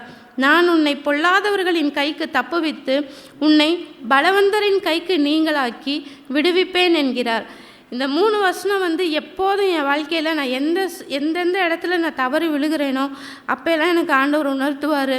அப்போ இந்த வார்த்தை நிமித்தம், இந்த அன்பின் நிமித்தம் நான் திரும்ப அவர்கிட்ட போகிறதுக்கு அவர் எனக்கு ஒரு சான்ஸை தராரு அப்படின்னு நினைக்கிறப்போ அது உண்மையிலே எனக்கு மிகப்பெரிய ஒரு சந்தோஷத்தையும் ஆசீர்வாதத்தையும் தருது. இன்றைக்கி கேட்ட இந்த வார்த்தையின்படி கூட என் வாழ்க்கையில் இருக்கிற எல்லா அந்த பின்வாங்கி போன அந்த இருதயத்தை நான் சரி செய்து கொள்ளணும். அதுக்கு கர்த்தர் எனக்கு நிச்சயமாக உதவி செய்வாருங்கிறத நான் இந்த நேரத்தில் நம்பிக்கை எடுக்கிறேன். ஆமென். ஆண்டவர் சபையிலே பேசின எச்சரிப்பான வார்த்தைக்காக ஆண்டவர் நன்றி செலுத்துகிறேன். அடிக்கடி சபையில் கேட்குற ஒரு வசனம், இன்றைக்கி கூட அதற்கு ஒப்பான இன்னொரு வசனம் நான் தியானித்தோம். ஆண்டவருடைய வழியை விட்டு ஆண்டவரை விட்டு இருதயம் வந்து பிரிஞ்சு, ஆனால் காரியங்கள் வந்து ஆண்டவருக்காக செய்வதை போல் இருக்கிறத ஒரு நாள் ஆண்டவர் வந்து அக்செப்ட் பண்ண மாட்டார். எப்படி வந்து ஒரு மனுஷனோட நல்ல உறவில் இல்லாமல் அவங்களுக்காக என்ன செஞ்சாலும் அந்த மனுஷனோட இதயம் ஏற்றுக்கொள்ளாதோ, அதே போல் என்னுடைய இருதயம் ஆண்டவருக்கு பிரியமாக இல்லாமல், என்னுடைய இருதயம் ஆண்டவரை பற்றின வாஞ்சையில் குறைவுள்ளதாக இருக்கும்போது, ஆண்டவரை பற்றின வாஞ்சை சில நேரங்களில் இல்லாமல் இருக்கும் பொழுது, அவருக்காக நான் என்ன செய்தானோ அந்த அத்திமரத்துக்கு ஆண்டவர் என்ன செய்தாரோ அதுதான் எனக்கும் அப்படிங்கிற ஒரு எச்சரிப்பை நான் வந்து பெற்றுக்கொண்டேன். அந்த வாழ்க்கையை நான் வாழ்ந்துடக்கூடாது. ஆண்டவர் எனக்கு உணர்த்துகிற காரியங்களில் எல்லாவற்றிலும் இருதயத்திலேருந்து நான் ஆண்டவர்கிட்ட போய் நான் ஒப்புரவாகணும், நான் சும்மா வெறுமனே என் கிரியைகளில் நான் சரி செய்து கொள்ளலாம், நானாக அதை சரி பண்ணிடலாம் அப்படின்னு செஞ்சிடாம என்னோடய இருதயத்தில் உள்ளான ஒரு மனம் திரும்புதலோட உண்மையாகவே ஆண்டவரோட பார்வையில் ஒரு மனமாற்றத்தோடு ஆண்டவர்கிட்ட போகும்போது உண்மையான மன்னிப்பு ஆண்டவர் தரக்கு ரெடியாக இருக்காங்க. போலியாக வந்து நான் என்னோடய காரியங்கள் மூலமாக ஆண்டவரோட இருதயத்தை பிரியப்படுத்திடலாம், என்னுடைய செய்கைகள் மூலமாக நான் ஆண்டவரோட நெருங்கிடலாம் அப்படின்னு வந்து என்னைனாலே நான் வஞ்சித்து கொள்ளாமல் இருதயத்தில் நான் ஆண்டவருக்கு உண்மையாக இருக்கணும், இருதயத்தில் நான் ஆண்டவரை வாஞ்சிக்கணும், இருதயத்தில் நான் ஆண்டவரோட நெருங்கி இருக்கணுன்ற காரியத்தில் நான் இன்னும் உறுதியாக இருக்கணும் அப்படிங்கிற ஒரு எச்சரிப்பை நான் வந்து பெற்றுக்கொண்டேன். இனிமேல் என்னோடய லைஃப்லையும் ஆண்டவருக்கு எது பிரியம் அப்படிங்கிறத நான் ஆண்டவர்கிட்ட அறிந்து கொண்டாலும் என்னுடைய சித்தத்தை வந்து நான் ஸ்ட்ராங்காக பிடிச்சி வச்சுக்கிட்டு அதன்படி நான் வாழாமல் என்னோடய சித்தத்தை ஆண்டவருடைய சித்தத்துக்கு சரண்டர் பண்ணி நான் வாழணும் அப்படின்னு நான் வாஞ்சிக்கிறேன். என்னுடைய முழு இருதயத்தோடு நான் அதை ஆண்டவருக்கு செய்யணும் அப்படின்னு நான் வாஞ்சிக்கிறேன். அந்த வாழ்க்கை எனக்கு ஆண்டவர் தருவாங்கன்னு விசுவாசிக்கிறேன். ஆமென். நான் கேட்ட வார்த்தைகளுக்கு ஆண்டவருக்கு நன்றி கூறுகிறேன். வழி விலகுதல் என்று சொல்வது ஒரு எளிதில் திடீரென்று ஏற்பட்டு விடுவது அல்ல, அது ஒரு நீண்ட ஒரு பயணம். வழி என்று சொல்வது வெளியே இருக்கிறது, ஆனால் உள்ளே இருக்கிற அந்த இருதயம் இருக்கிறதே அங்கு தான் இட் ஸ்டார்ட்ஸ், அது துவங்குகிறது. இருதயத்தில் நாம் கேட்ட வசனத்தை போல் நீதிமொழியிலே வாசித்தோம், அந்த இருதயத்தில் வழி விலகி போய் தன் சொந்த வழியிலே பின்பு வெளியே நடக்கிறார்கள். So it starts from the heart, இருதயத்தில் தான் ஆரம்பிக்கிறது. முன்பு அந்த விருப்பத்தையும் பின்பு செய்கையும் அவர் தருகிறார். எங்கே நீங்கள் தேவ அன்பிலே குறைகிறீர்கள் என்று சொன்னால் இருதயத்தில் அவரை நேசிக்கிற நேசம் குறையப்படுகிறது என்பதுதான். தென் த டைவர்ஷன் காம்ஸ், அங்கே ஒரு பின்மாற்றம் உருவாக தொடங்குகிறது. அது ஒன்றும் பின்மாற்றத்தை திடீரென்று வந்ததென்று எண்ணாதீர்கள். ஒரு சகோதரனோடோ ஒரு சகோதரியோடோ நீங்கள் பேசும் பொழுதோ அல்லது உங்கள் வீட்டிலே உள்ள உங்கள் நண்பர்களோடோ உங்களுடைய கணவன் மனைவியோடோ இருக்கும் பொழுதோ கூட யூ மஸ்ட் ஹெல்ப் தம், அவர்களுக்கு உதவி செய்ய வேண்டும். சம்திங் ராங் தேர், ஏதோ ஒரு தவறு நடந்திருக்கிறது. Your heart is not so perfect with the Lord, கர்த்தரோடு செம்மையான வழியில் இல்லை, ஏன் இந்த காரியம் ஏற்பட்டது என்று ஒருவருக்கொருவர் அவருடைய குறைகளை மன்னிப்பதற்கு மாத்திரமில்லை, அவருடைய குறைகளிலிருந்து தூக்கி எடுப்பதற்கும் நாம் அழைக்கப்பட்டிருக்கிறோம். அவைக்குரியவர்களாக இருக்கிறவர்கள் கொஞ்சம் பலவீனமானவர்களை தூக்கி எடுக்க வேண்டும். நீங்களும் போய் விழுந்து விடாதீர்கள், தூக்கி எடுக்க பாருங்கள் என்று தான் அவர் சொல்லுவார். ஒரு லோத்து அவள் போய் கொண்டிருக்கிறான் என்று சொன்னால் பின்னால் இருக்கக்கூடிய அந்த லோத்தின் மனைவி அவள் உப்பு தூணாய் மாறினாலும் அவன் போய் அங்கே நின்று விடவில்லை. ஹி வாஸ் ரன்னிங், அவன் தொடர்ந்தவன், அவன் ஓடினான். அல்லது அனனியா சப்பிரால் என்று சொல்கிற ஒரு இடத்துல அனனியா ஒரு தவறு செய்து அவன் மறைத்து வைத்து இருக்கிற அந்த நேரத்தில் சப்பீராலும் எப்படி அவள் உடந்தையாக இருந்தால் அவளாவது ஹெல்ப் பண்ணியிருந்திருக்க வேண்டாமா? ஏன் உங்களுடைய இருதயம் கர்த்தரை நம்பி வாழக்கூடாது? எல்லோரும் சபையாய் கர்த்தன் அழைத்திருக்க நாம் முழு இருதயமாய் சபையிலே நாம் வாழ வேண்டாமா? நீங்கள் ஏன் குறைவாய் நீங்கள் உங்களுக்குரியதை கொஞ்சம் சொந்தத்தை வைத்து கொண்டு இருக்கிற என்று கேட்டிருந்திருக்க வேண்டாமா? அதுபோன்ற ஒரு இருதயம் விலகி போகிற நேரத்திலேயாவது அந்த சப்பீரால் உதவி செய்திருக்க வேண்டும். ஆனால் அவள் உதவி செய்யவில்லை என்பதை எப்படி வாசிக்கிறோம்? பேதுரு கேட்கிறான், நீயும் சொல்கிறது, நான் உன்னிடத்திலும் கேட்கிறேன், நீ இவ்வளோதான் கொடுத்த என்று கேட்பதை போல் அவன் கேட்கிறான். எஸ், இவ்வளோதான் என்று சொல்வதை போல் அவளும் அதை ஆமோதித்து கணவன் வழியிலே அவள் சென்றான். பார், உன் கணவனை பிரதேயத்தை தூக்கி சென்ற இதோ வந்து விட்டாள் என்று அவன் சொல்ல அவளும் அவன் ஆவிக்குரிய மரணத்தை அடைந்து விடுகிறாள். வி மஸ்ட் ஹெல்ப் பீப்புள், ஜனங்களை உதவி செய்ய வேண்டும். எப்படி உதவி செய்ய வேண்டும்? அவர்கள் இருதயத்திலே விலகி போவதை காணக்கூடிய ஆவிக்குரியர்கள் இல்லையோ, ஆவிக்குரிய ஒருவரும் இல்லையோ, அங்கே யாராவது ஒரு மூப்பர் வந்து தான் அதை சொல்ல வேண்டுமா? உங்கள் கணவனுக்கு அதை உதவி செய்திருக்க வேண்டாமா? மனைவிக்கு உதவி செய்திருக்க வேண்டாமா? பிள்ளைகளுக்கு உதவி செய்திருக்க வேண்டாமா? பக்கத்தில் இருக்கிற சகோதரனுக்கு உதவி செய்திருக்க வேண்டாமா? ஒரு சகோதரிக்கு உதவி செய்திருக்க வேண்டாமா? அவளுடைய இருதயம் என்றைக்கோ வழிவழியை போய்விட்டது.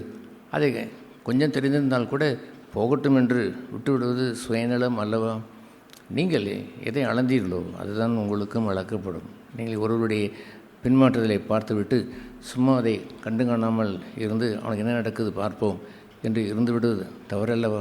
You must help people. நம்முடைய பிள்ளைகளுக்கும் உதவி செய்ய வேண்டும். கணவனுக்கு, பிள்ளைகள், மனைவிக்கு, தன்னுடைய சகோதரனுக்கு, சகோதரிக்கு என்றெல்லாம் உதவி செய்ய வரும்பொழுது பின்மாற்றம் என்பது we all help together, எல்லோரும் சேர்ந்து ஒருவரும் தவறான அந்த வழியிலே போய்விடாதபடி அவர்களை பாதுகாத்து கொள்ள முடியும்.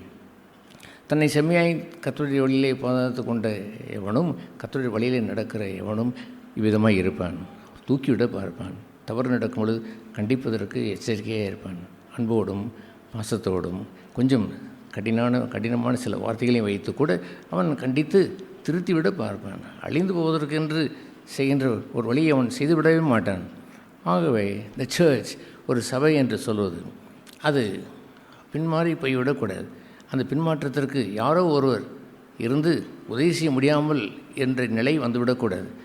ஏன் அந்த சகோதரன் பின்மாறினார், ஏன் இந்த சகோதரி பின்மாறினார்? Nobody help them. அவர்களுக்கு உதவி செய்யவில்லையா? நல்லா தான் இருக்கிறது போல் இருந்தார், அவர் பின்மாறி போய்விட்டார் என்று சொன்னால் அதற்கு காரணம் என்ன?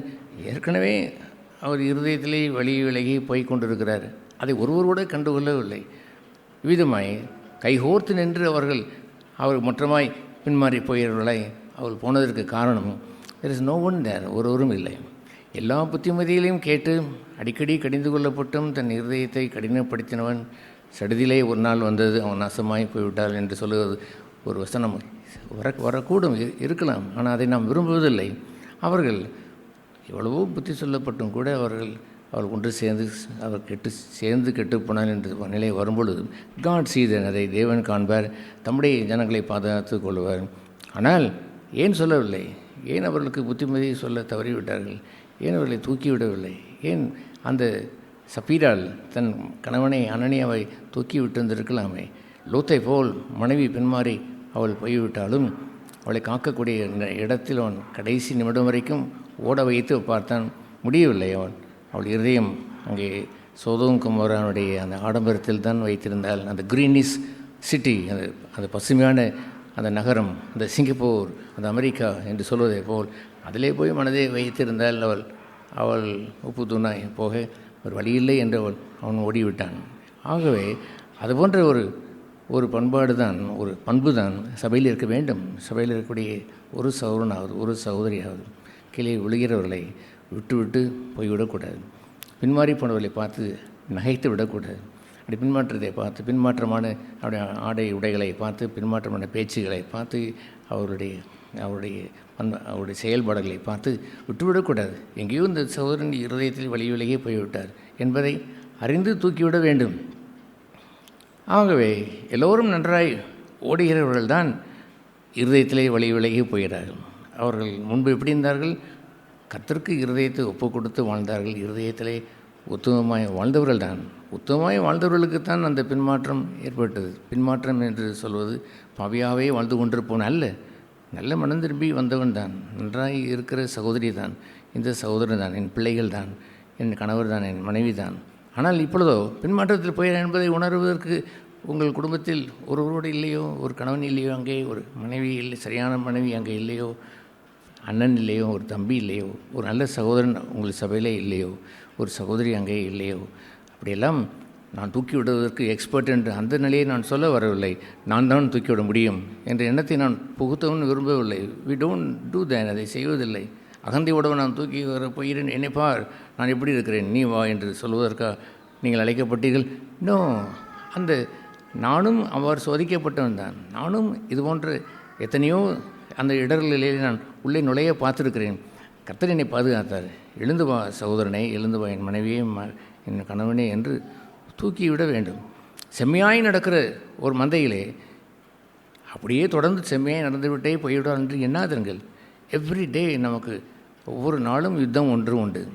நீங்கள் என்ன யுத்தம் என்று எபேசியில் அவர் சொல்லுவார், மாம்சத்தோடு இரத்தத்தோடு யுத்தம் செய்வதில்லை, ஒருவரோடு சண்டை போட்டுக்கொள்வதும் வாதிட்டு கொள்வதும் அங்கே எதிர்த்து பேசிக்கொள்வதும் அங்கே கட்சி சேர்த்து கொண்டும் இருப்பதற்கான நாம் அழைக்கப்பட்டிருக்கிறோம் இல்லை. ஆனால் அவைக்குரிய பொல்லாத சேனைகளோடு போராட்டம் உண்டே. Your son is your daughter, உங்களுடைய மகன் போராடுகிறானே, தூக்கிவிட ஒரு தாய் வேண்டாமா, ஒரு கணவன், ஒரு தகப்பன் வேண்டாமா, ஒரு சகோதரன் தூக்கிவிட வேண்டாமா? பொல்லாத சேனைகளோடு போராட்டத்தில் இருக்கிற நம்முடைய சகோதரர் என்று சொல்லும்பொழுது எவ்ரி டே, ஒவ்வொரு நாளும் சர்வாயுத வர்க்கத்தை தரித்து கொண்டு அந்த மிலிட்ரியை பற்றி நான் கேள்விப்படும் பொழுது மாத்திரமில்லை, என்சிசியிலே நானும் ஃபஸ்ட்டு கேடட், செகண்ட் கேடட் எல்லாம் கிராஸ் பண்ணி வரும்பொழுது, அந்த காலை 5 மணிக்கே அங்கே பெரையெடுக்க வந்து நிற்கும் பொழுது எல்லோரும் அந்த உடுப்புகளை தயாராகி வைத்திருப்பார்கள். வேகமாய் அந்த பாலிஷ் பண்ணி இரவே பாலிஷ் பண்ணியெல்லாம் வைத்திருக்கிற அந்த உடுப்பை அந்த சர்வாயுத வர்க்கத்தையும் தரித்து கொண்டு ஒரு ஃப்ளாஸ் ஒரு குறையும் இருக்கக்கூடாது. வரிசையாக பேரடியில் நிற்கும் பொழுது எல்லோரும் உடுப்பை சரியாக வைத்திருக்கிறார்கள் என்று தினமும் அந்த ஒவ்வொரு பேரடிலையும் பார்ப்பார்கள். முன்பு பார்த்த பேரட் என்று விட்டுவிட மாட்டார்கள். 6 நாள் 10 நாள் கேம்ப் என்று போகும்பொழுது எவ்ரிடே ஒவ்வொரு நாளும் அந்த ஷார்ட்ஸ் எப்படி கத்தி மாதிரி முன்னால் இருக்கிறது என்று பார்ப்பார்கள். அவருடைய பக்கிள்ஸ் எல்லாம் பளபள என்று பிராசோ போட்டு அதை சுத்தம் பண்ணியிருக்கிறார் என்று பார்ப்பார்கள். எவ்ரிதிங் எல்லாவற்றையும் அதை பார்ப்பார்கள். ஏனென்றால் யுத்தம் எவ்ரிடே, ஒவ்வொரு நாளும் அவன் தன்னைத்தானே வெறுத்து ஒவ்வொரு நாளும் தன்னைத்தானே வெறுக்க வேண்டுமாம். ஏன் நேற்று வெறுத்தால் போதாதான்? இல்லை, டுடே, இன்றும் அவன் போராடுகிறான். ஆகவே ஹோல்சேலாய் என்னுடைய கணவர் உத்தமன் என்று எண்ணுவதோ, ஹோல்சேலாய் மனைவி உத்தமன் என்று எண்ணிக்கொள்வதோ, ஹோல்சேலாய் மொத்தத்திற்கு நம்ம சகோதரர்களும் நல்லவர்கள் தான் என்று எண்ணிக்கொள்வதோ இல்லை. சகோதரிகளே, யூ மஸ்ட் பி கேர்ஃபுல். நீங்கள் கவனமாக இருந்து அவைக்கு இருக்கிற நீங்களும் விழுந்து போகாதபடி, நீங்களும் அவர்களோட போய்விட்டு வீழ்ச்சி அடைந்து விடாதபடி பி கேர்ஃபுல். அவர்களுடைய ஆஸ்தியை குறித்தோ அல்லது அந்தஸ்தை குறித்தோ போகும்போது நீங்களும் அதுபோல் போய்விட்டு விழுந்து விடாமல் இருந்து தூக்கிவிட பாருங்கள்.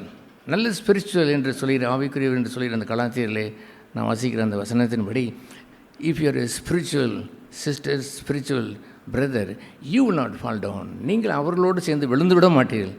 You will try to lift him up. No brother, no sister, don't do that என்று எச்சரிக்கையை கொடுத்திருக்க வேண்டும். அன்போடு செய்திருக்க வேண்டும். ஆணவத்தோடு தூக்கி விடுவதல்ல, அன்போடு செய்திருக்க வேண்டும். பெரிய போதகத்தை வைத்து அங்கே தூக்கி விடுவதல்ல, வித் கைண்ட்னஸ், அன்போடு அதை தூக்கி இருந்திருக்க வேண்டும். அவன் திருடன் கையிலே அகப்பட்டு விட்டான் என்பதை வைத்து அவனை பார்த்து, ஏன் திருடன் கையில் அகப்பட்டாய்? நான் ஒரு நாள் அகப்பட்டதே இல்லை என்று அவன் பிரசங்கித்து கொண்டிருந்தான். He show the love. அவன் அன்பை பாராட்டினான், அவனுக்கு சிநேகத்தை கொடுத்தான். பின்பு அவன் திருடர் கையிலே அகப்பட்டு விடாதபடிக்கு உரிய சில ஆலோசனைகளையும் சொல்லியிருந்திருப்பான். எடுத்த உடனே அதை போய் அவன் அதை மெட்டிமை செய்தான். He ஷோட் him love. அன்பை காட்டினான், அன்பு பாராட்டி அவர்களை எப்படியாயிலும் தூக்கி எடுக்கும்படி அவன் முயற்சி செய்வான். அல்லேலூயா. 99 அந்த ஆடுகள் அங்கே பத்திரமா இருந்தாலும் அந்த ஒரு ஆடு தவறிப்போனதை குறித்து ஒரு மேய்ப்பன் கவலைப்படுவது இல்லையாம். யூஸ் தேன் அப்படிப்பட்ட ஒரு இடம் நல்ல மேய்ப்பனுக்குரிய ஒரு இருதயத்தை வைத்துக்கொள்வது நல்லது தானம். Your family is there, your a shepherd. உங்கள் குடும்பத்தில் நீங்கள் ஒரு மேய்ப்பனாக இருக்கிறீர்கள், சகோதரர்கள் என்று வரும்பொழுது you are call to be a helper. அவனுக்கு உதவி செய்யும்படி அழைக்கப்பட்டிருக்கிறீர்கள். ஒரு சபை மூப்பர் என்று இருப்பார் என்றால் ஒரு ஆத்மா இடறி விழுவதை குறித்து கூட மிகுந்த மனபாரம் அவர் கொண்டிருப்பார். அதை தூக்கிவிட யாராவது இருக்கிறார்கள் என்றும் பார்ப்பார். தான் இயன்ற உதவியும் அவர் செய்திருப்பார், நல்ல ஜபமும் செய்திருப்பார். மற்றவர்கள் எப்படி நடக்கிறார் என்று பார்ப்பார். அவரோடு சேர்த்து சிரித்து பேசி கொண்டு கும்மாளம் முடித்து கொண்டு அவர்களும் போவதை பார்த்து he will have the pain. அங்கே ஒரு வழி உண்டாகும். ஏன் இவர்கள் இந்த சகோதரனுக்கு உதவி செய்திருக்கக்கூடாதா? இந்த சகோதரிக்கு உதவி செய்திருக்கக்கூடாதா? தன் வழியிலேயே போய் கொண்டிருக்கிற இவர்களை தூக்கி விடுவதற்கு இவர் முயற்சி செய்திருக்கக்கூடாதா? ஆகவே we all good brothers, good sisters, நல்ல சகோதரிகளாய் படைத்து எடுக்கப்பட்ட மணிகளைப் போல் நாம் கர்த்தர் நம்மை சபையிலே வைத்திருக்கிற இந்த காலங்களிலே பி கேர்ஃபுல், கவனமாயிருங்கள்.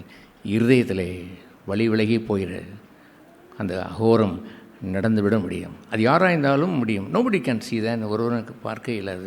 எனவே தான் அந்த அவனை பிள்ளையை குறித்து எழுதுகின்ற அந்த 2 பேதுரு 2ஆம் அதிகாரத்திலே நாம் வாசித்தோம். என்ன வாசிக்கிறோம்? 2 பேதுரு 2ஆம் அதிகாரத்திலே 15ஆம் வசனத்திலே, செம்மையான வழியை விட்டு தப்பி நடந்து, அவன் செம்மையான வழி நடந்து வந்தான்.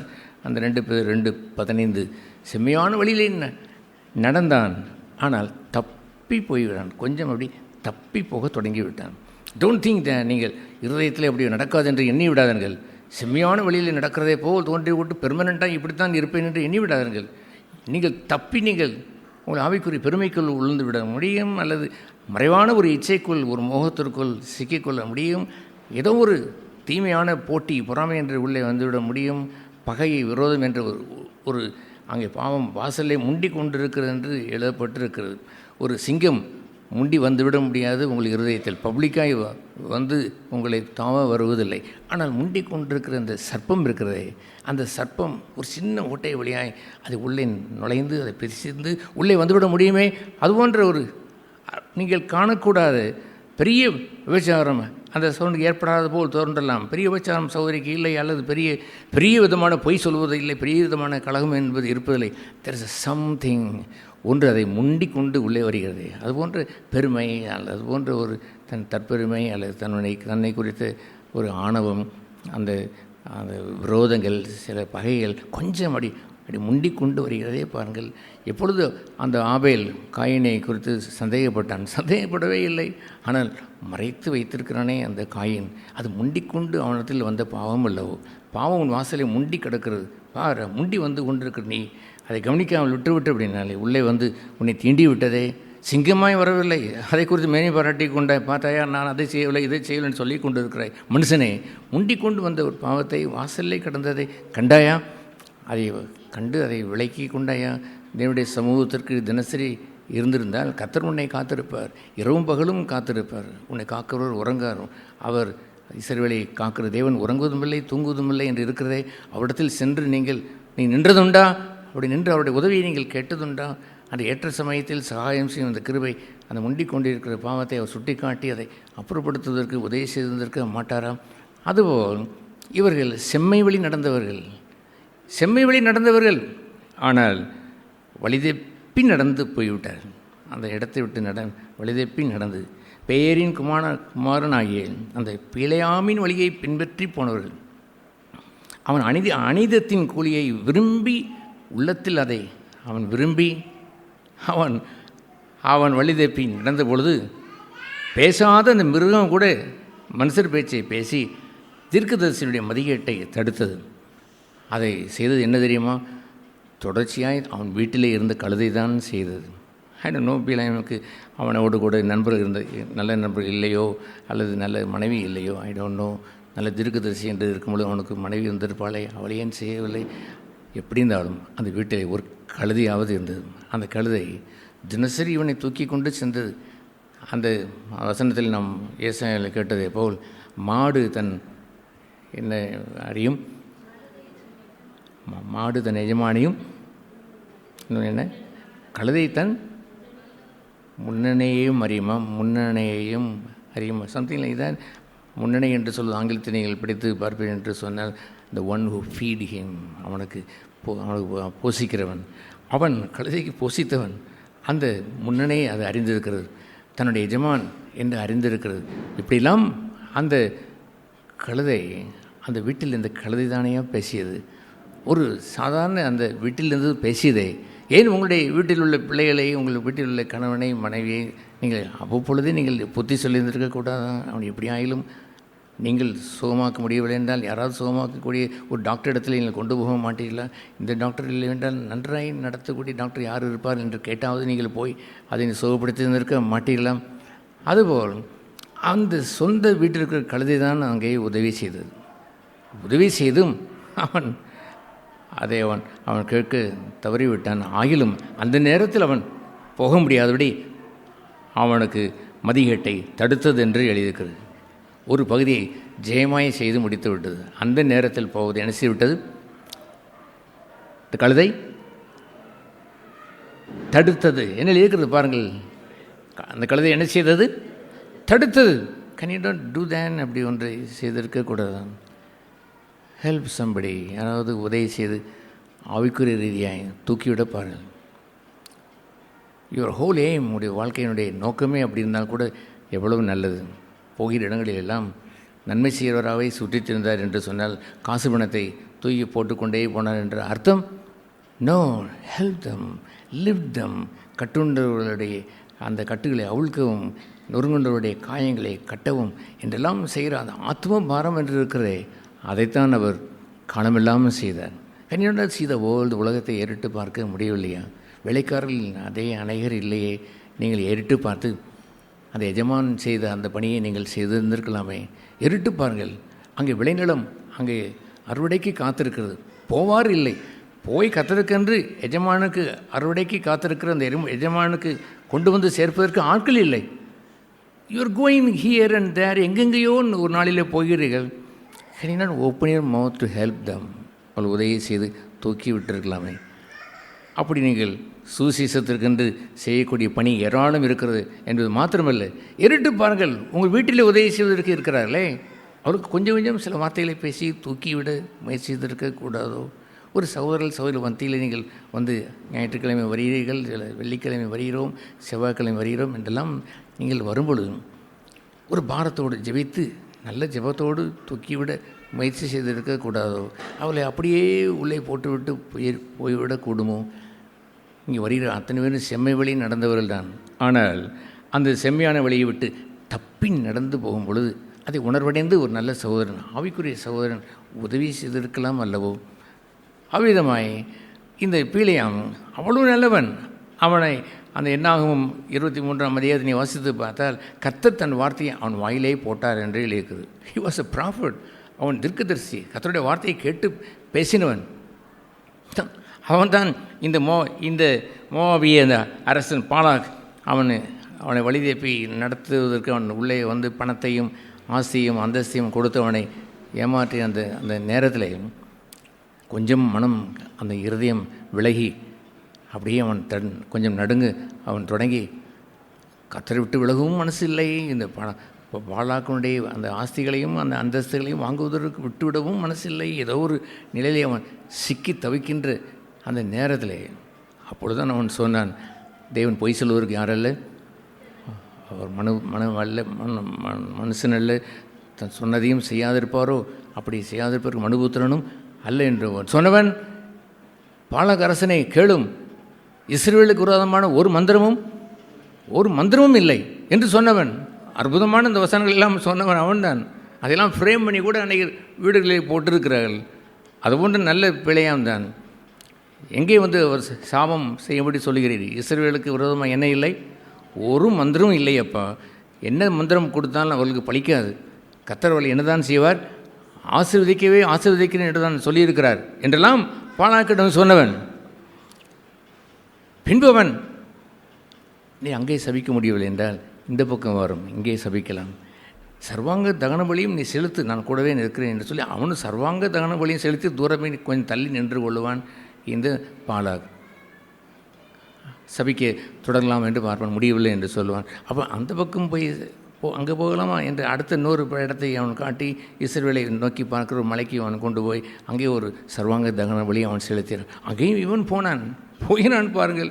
ஒரு அடிக்கப்படுகின்ற வெட்டப்படுகின்ற அந்த கூலிக்காரன் கூப்பிட்டு போகிறான், கசாப்புக்காரன் போவதை போல் பின்னால் போய்கொண்டே இருக்கிறான். இந்த பிள்ளையாம் தொடர்ச்சியாக அவன் சென்றான்.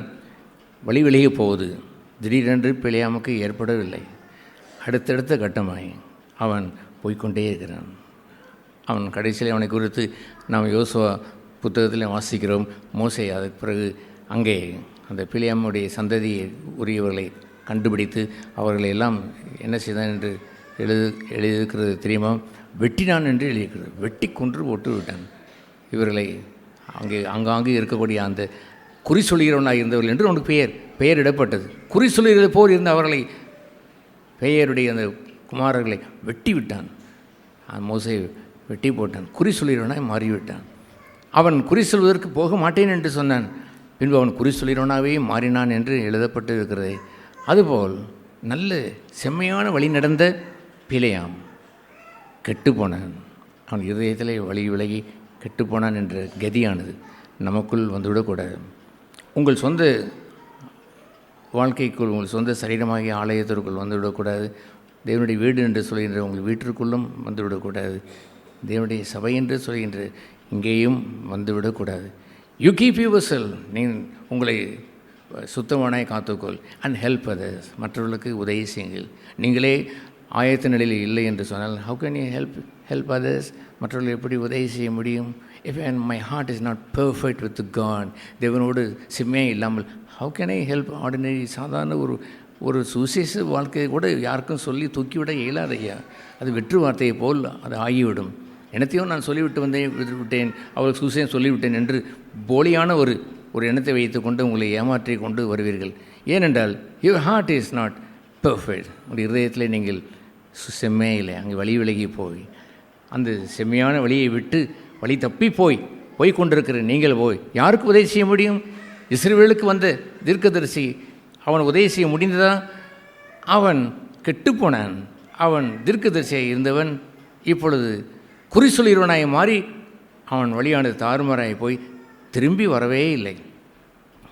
அதை கீழே அவர் குறிப்பிட்டு அவர்கள் சொல்லும் பொழுது அதை எப்படி அவர் சொல்கிறார்?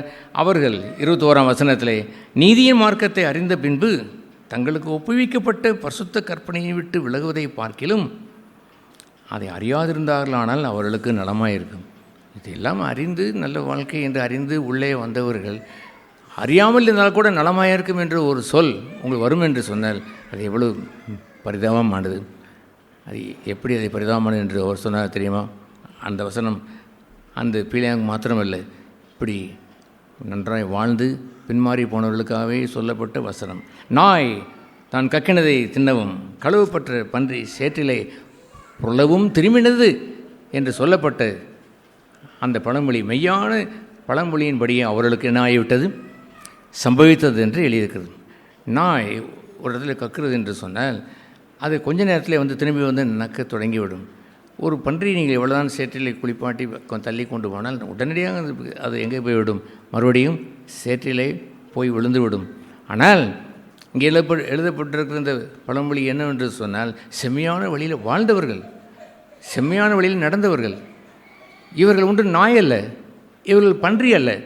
ஏற்கனவே இதையெல்லாம் கக்கி விட்டு ஆண்டவருடைய வழியிலே வந்து செம்மையான வழியிலே நடந்து வந்து கொண்டிருக்கிறவர்கள் திடீரென்று ஒரு 10 வருடம் கழித்து, 4 வருடம் கழித்து, 20 வருடம் கழித்து, 30 வருடம் கழித்து, ஏன் சிலருக்கு 50 வருடம் கழித்து நன்றாய் வாழ்ந்தவர்கள் கக்குன்னு இடத்திற்கு போய் 50 வருடத்தில் விட்டு வந்த பாவத்திற்கு போய் திரும்பி போய் நக்குகிறார்கள்.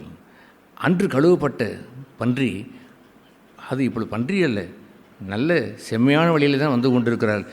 திரும்பவும் போய் சேற்றிலே போய் 50 வருஷத்துக்கு முன்பாக, 20 வருஷத்துக்கு முன்பாக, 10 வருஷத்துக்கு முன்பாக கழுவுப்பட்டார்களே, அங்கே போய் விழுந்து விட்டார்கள். எப்படி நடந்தது? இருதயத்திலே வழி விலகி செம்மையான வழியை விட்டு விலகி அவர்கள் போய்விட்டார்கள். ஆகவே இது போன்று அதை வழி என்று அவர் சொன்னாலும் அவனை குறித்து உள்ள இன்னொரு பகுதி என்னவென்று சொன்னால், பிலேயாமுடைய உபதேசம் என்று பெயர். அவன் என்ன செய்தான்? ஒரு உபதேசம் ஒன்று வைத்திருந்தான். அதை குறித்து வேதம் என்ன சொல்கிறது தெரியுமா? இடரல் பண்ணுகின்ற சில வார்த்தைகள், இடர செய்வதற்கான காரியங்களை வைத்து இடறி போக செய்கிறார்கள். ஒரு செம்மையான ஒரு குடும்ப வாழ்க்கைக்கு உதவி செய்கிறவர்கள் அல்ல, செம்மையான சபை வாழ்க்கைக்கு உதவி செய்கிறவர்கள் அல்ல, இடரலை அவர்களுக்கு முன்பாக போடுகிறார்கள் என்று அந்த பெர்கமு சபையை வைத்து சொல்லும் பொழுது அவர் சொல்லுவார், பெர்கமு சபையே, நீ என்ன செய்து கொண்டிருக்கிறாய்? அங்கே பார், உன்னிடத்திலே சிலர் இருக்கிறார்கள், உன்னிடத்திலே அவர்கள் இருந்து கொண்டே சபையில் இடரச் செய்யும்படியான சில இடர்களை போடுகிறார்கள். அதை அவன் பிலேயாம் செய்தான் என்று எழுதியிருக்கிறது. எப்படி அவன் செய்தான்? உபதேசம், சில உபதேசங்களை என்னத்தையோ என்று சொல்லி நல்ல பண்பான வாழ்க்கையை வாழ்கிறவர்களை இடரச் செய்து விட்டு போகிறார்கள். That's very sad thing. இன்னும் அதுபோன்று இடரலை உருவாக்குறவன் சாதாரணமானவன் அல்ல, தீர்க்கதரிசி. அவன் தீர்க்கதரிசியாக இருந்தேன் என்று சொல்லிவிட்டு செம்மையான ஒரு மக்களை வைத்து இடர அவன் செய்கிறான். ஒருவர் என்னிடத்தில் சவாலிட்டு சொன்னார், நான் சபையை பிரிப்பேன் என்று அதை செய்து சவாலிட்டு செய்த இடரலுக்குரிய காரியங்களை பணத்தை வைத்து இடரல் செய்தார்கள். எத்தனையோ ஆசாபாசங்களை வைத்து இடரல் செய்தார்கள். இங்கே இடரல் நாங்கள் கொண்டு போகிற பிரிக்கிற இடர்கள் வந்து விட்டால் உங்களுக்கு கல்யாணமாகும், இல்லை கல்யாணம் கூட ஆகாது என்று கூட சொல்லுவார்கள். எங்களிடத்தில் தான் பெண் இருக்கிறது, நீங்கள் வந்தால் இங்கே கல்யாணம் ஆகிக்கொள்ளலாம் என்று சொல்லுவதோ, அல்லது எங்களிடத்தில் நல்ல மாப்பிள்ளையில் இருக்கிறார் என்று சொல்கிறதெல்லாம் வந்துவிட்டது. இடரலுக்குரிய ஆசாபாசங்களை கொண்டு வந்து வைத்து விட்டார்கள். பிழையாமல் அவன் என்ன செய்தான்?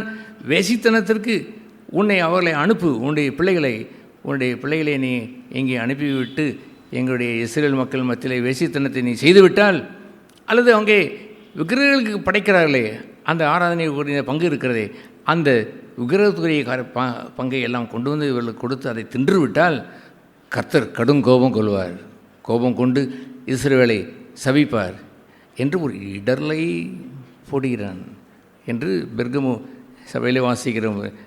அந்த வெளிப்படுத்தின விசேஷம் அந்த 2ஆம் அதிகாரத்தில் பெர்கமு சபையின் தூதனுக்கு நீ எழுத வேண்டியது என்னவென்றால், இருபுறமும் கருக்குள்ள பட்டயத்தை உடையவர் சொல்கிறது என்னவென்றால் என்று ஆரம்பித்து சில காரியங்களை குறித்து முன்பே எனக்கு குறை உண்டு என்று அந்த 14ஆம் வசனத்திலே சொல்லுவார். சாதாரணமாய் அல்ல, ரொம்ப தீவிரமாய் இருவரும் கருக்குள்ள பட்டயத்தை போல் தன் வார்த்தையை அனுப்பி புத்தி சொல்கிறார். என்ன சொன்னார்? விக்கிரகங்களுக்கு படைத்தவைகளை புசிப்பதற்கும் வெசித்தனம் பண்ணுகிறதற்கு ஏதுவான இடரலை இஸ்ரவேல் புத்திரர்களுக்கு முன்பாக போடும்படி பாலாக் என்பவனுக்கு போதனை செய்த, இங்கே பாலாக் இல்லை, யாரோ ஒருவனுக்கு போதனை செய்த பீலேயாமுடைய போதகத்தை கைக்குளிர்கள் உங்களிடத்தில் உண்டப்பா, இப்படி அவர்கள் போதகம் செய்கிறார்கள், இடரல் பண்ணி விடுகிறார்கள், குடும்பத்திற்கு இடரல் பண்ணி பிரிக்கிறவர்கள் இருக்கிறார்கள். டேங்கப்பா, குடும்பத்திற்கு இடரல் செய்வதை எத்தனையோ நான் கேள்விப்பட்டிருந்தாலும் என் சொந்த குடும்பத்திற்கே இடரல் செய்தார்களே பாருங்கள். சாதாரணமானவர்கள் அல்ல, தீர்க்கதரிசியாய் பேர் பெற்றவர்களைப் போல் இருந்தவர்கள் இடரல் செய்தார்கள், பிரிவினைக்கு காரணங்களை வைத்தார்கள். எங்கேயோ திருமணமாக இருக்கக்கூடிய பிள்ளைகளை அவர்கள் பிடித்து இடரலை உருவாக்குவதற்கு முயற்சித்தார்கள். இங்கே இருந்தால் திருமணமாகும் என்று அவர்கள் காமவிகாரத்துக்குரிய ஏதோ ஒன்றை தூக்கி போடுகிறார்கள், ஏதோ ஒன்றை கவர்ச்சியாக காட்டுகிறார்கள். இங்கே மாப்பிள்ளை உண்டு என்று சொல்வதும் இங்கே பெண் உண்டு என்று சொல்வதற்கு ஒரு சபை இருக்க வேண்டும். I never thought like that. ஒரு நாளும் இருந்தது இல்லை. ஒரு பக்தியுள்ள குணசாலினி ஸ்திரீயோ ஒரு பக்தியுள்ள ஒரு ஏற்றத்துணையோ கர்த்தர் தர வேண்டும். That is my faith. அந்த விசுவாசம் ஒன்று தான் நான் வைத்திருந்தேன், அல்லாமல் எந்த ஒரு குழுவும் தர வேண்டும் என்று எண்ணினதில்லை. எந்த மனுஷனையும் நான் பார்த்ததும் இல்லை. எந்த மனுஷனும் அதுபோன்ற இடர்களை என்னால் முன்னால் போட்டு விட இல்லை. ஒரு குழு இருக்கிறது, அங்கே காத்துக்கொண்டே இருக்கிறாள். சில பெண்களை திருமணம் செய்யலாம் என்று காத்துக்கொள்வதோ, இங்கே ஒரு மாப்பிள்ளை கிடைக்கும் என்று பார்த்துக்கொள்வதோ என்று இருக்கும் என்று சொன்னால் அது ஒரு இடரல் அல்லவா? அதுபோன்ற இடரலையோ நம் சபையிலே போட வேண்டும். அது ஒரு இடரலை நாம் எந்த மனுஷனுக்காவது ஒரு மனுஷன் ஆவிக்குரியவன் என்று சொல்லிக்கொள்கிறவன் போடலாமா? போட்டு அவர்களை பிரிவினைக்கு உரியவர்களை அவர் மாற்றிவிடலாமா? பணத்தை வைத்து கொடுக்கலாமா? யூதாஸ் காரியத்திற்கு பணத்தை கொடுத்து பிரிவினை ஏற்படுத்தினான் என்பது இருக்கட்டும். ஆனால் ஜீவனுள்ள தேவனுடைய சபையிலே அறுபாடுபட்டு ஜனங்களை கத்தற்கென்று நடத்துகின்ற ஒரு மெய்ப்பெண் கொண்ட ஒரு சபையிலே வந்து இடரலை காசு கொடுத்து இடரலை உருவாக்குவதா? இத்தனை ஆயிரம் என்று கொடுப்பதோ, அவளுக்கு ஒரு பதவியை ஒன்று கொடுப்பதோ, அவளுக்கு இங்கே பெண் உண்டு என்று காட்டுவதோ, இங்கே மாப்பிள்ளை உண்டு என்று காட்டுவதோ, இது போன்ற இடர்களைத்தான் இந்த பிழையாம் அவன் செய்தான். அவன் போய் இந்த இஸ்ரேல் முன்பாக வெசித்தனம் பண்ணுவதற்கும் அவருடைய விக்கிர ஆராதனைக்குரிய அந்த புசிப்பதை விக்கிர படைத்ததை புசிப்பதற்கும் காட்டி அதை கொடுத்து போதகம் செய்து அவர்கள் கைக்கொள்ளும்படியும் செய்துவிட்டான். அதை ஏற்றுக்கொள்ளும்படியும் அதை வைத்து பெரிய இடர்களையும் ஏற்படுத்துவதற்கு அவன் செய்து விட்டான். ஆகவே பிழையாம் வழி என்று சொல்லுகிற அந்த 2 பேர் 2ஆம் அதிகாரத்தை வாசித்ததை போலவே பிழையாம் உபதேசம் என்ற பகுதியும் இங்கே வைத்திருக்கிறான்னு பாருங்கள். அதுபோன்ற இடரலை நம் ஒரு மனுஷனுக்கும் வைத்துவிடக்கூடாது. சகோதர சகோதரிகளே, ஜென்மத்திற்கும் வைத்துவிடக்கூடாது. யாரையும் கர்த்தரை விட்டு பிரிப்பதற்கு வைத்துவிடக்கூடாது. எந்த கர்த்தருடைய சபைக்கும் விரோதம் செய்துவிடக்கூடாது. எந்த குடும்பத்திற்கும் இரண்டகம் உண்டாக்கிவிடக்கூடாது. பக்தி என்ற பெயரிலேயே இரண்டகமாக, சீசத்துவம் என்ற பெயரிலேயே இரண்டகம் செய்து தகப்பனையும் பிள்ளைகளையும் பிரித்து விடுவதா? கணவனுக்கு விரோதமாக மனைவியும், மனைவிக்கு கணவனையும் வைத்து பிரிப்பதற்கு கூட இடரல் செய்தது யாருக்கோ செய்தது என்பது மாத்திரமில்லை, நானே கண்டு பார்த்து அதிர்ச்சி அடைந்து போனேன்.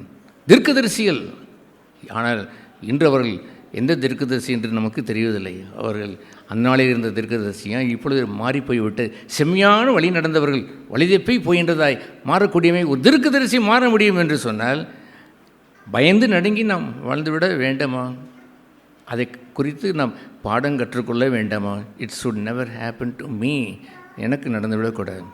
It should never happen to my church. சபைக்கு மீண்டும் நடந்துவிடக்கூடாது. கர்த்தர் செய்தார், கர்த்தர் அதை அனுமதித்தார். காரணம் என்னவென்றால் அவர் பதர்களையெல்லாம் படைப்பேன் என்று சொன்னார். அதை நாம் சரி என்று சொல்லியிருந்தோம். மணிகளை சேர்ப்பேன் என்றால் அதை அவர் செய்து விட்டார். ஆனால் செய்தவர்கள் யார் என்று பார்க்கும் பொழுது இஸ்ரவேல் அழிந்தா போய்விட்டது, இஸ்ரவேல் நிலை நிற்கிறது, இஸ்ரவேலை சின்னாமணம் ஆக்கி விடலாம் என்று எண்ணினால், இந்த பீழையாம் எண்ணியிருந்தால், அல்லது மோவாபிய அரசன் பாலாக்கை எண்ணியிருந்தால், அது 100க்கு அவன் தன்னை வஞ்சித்து கொண்ட வஞ்சகம், அவனுடைய வஞ்சகம் என்றே அதை பேதரிலே அதை சொல்லுவார். அவன் வஞ்சனை அவன் செய்தான் என்று அவன் பார்க்கிறோம். அதுபோன்று ஒரு நிலைக்கு நாம் எக்காலத்தும் சென்று விடக்கூடாது. அதை அவர் அந்த 2 பேதிலே அவர் சொல்லும் பொழுதும் சரி, அல்லது பின்னால் வரக்கூடிய அந்த யூதாவிலே அவர் சொல்லுவார். யூதா 11ஆம் வசனத்திலே அவர் சொல்வார், இவர்களுக்கு ஐயோ, இவர்கள் காயினுடைய வழியிலே நடந்து பிலியாம் கூலிக்காக செய்த வஞ்சகத்திலே விரைந்து ஓடி, எப்படி ஓடினார்கள் அந்த வழியிலே விரைந்து ஓடுவார்கள். ஒரு மனுஷன் பரிசுத்த வாழ்க்கைக்கு போவது என்று சொல்வது கொஞ்சம் கொஞ்சமாய் நடக்கின்ற உள்ளான மனுஷன் நாளுக்கு நாள் வளர்கிற ஒரு பகுதி இருக்கிறதே. வஞ்சகத்திற்கு போய்விட்டேன் என்று வைத்துக் கொள்ளுங்களேன், அக்கிரமத்திற்கு போய்விட்டேன் என்று வைத்துக் கொள்ளுங்களேன், பாவத்திற்குள் நுழைந்து விட்டேன் என்று வைத்துக் கொள்ளுங்களேன். யூ வில் ரன் தேர், ஓட்டமாய் ஓடுவீர்கள். பின்னோக்கி செல்வது என்பது சாதாரணமானது அல்ல சகோதரர்களே. ஒரு சறுக்கு விளையாட்டில் பார்த்துருக்கிறேன், பிள்ளை ஏணியில் ஏறுவதற்கு கஷ்டப்பட்டு ஏறி இருப்பார்கள். அங்கே மேலே ஏறின விட சறுக்குவது சர்ரென்று கீழே சறுக்கி விழுந்து விடுவார்கள். நுழைந்து விடாதீர்கள், வஞ்சகத்திற்குள் போய்விடாதீர்கள், இருதயத்திலே வழி விலகி போய்விடாதீர்கள். அங்கே சர்ரென்று உங்களை கீழே இழுத்து தள்ளிவிடும் இந்த உலகம். பாவம் கொடியது, உலகம் கொடியது, வஞ்சனை கொடியது. இது போன்று தூக்கிவிடுவதற்கு ஒரு பணியை செய்து கொண்டிருக்கிறவனை வஞ்சிக்க ஒன்றும் இயலாது.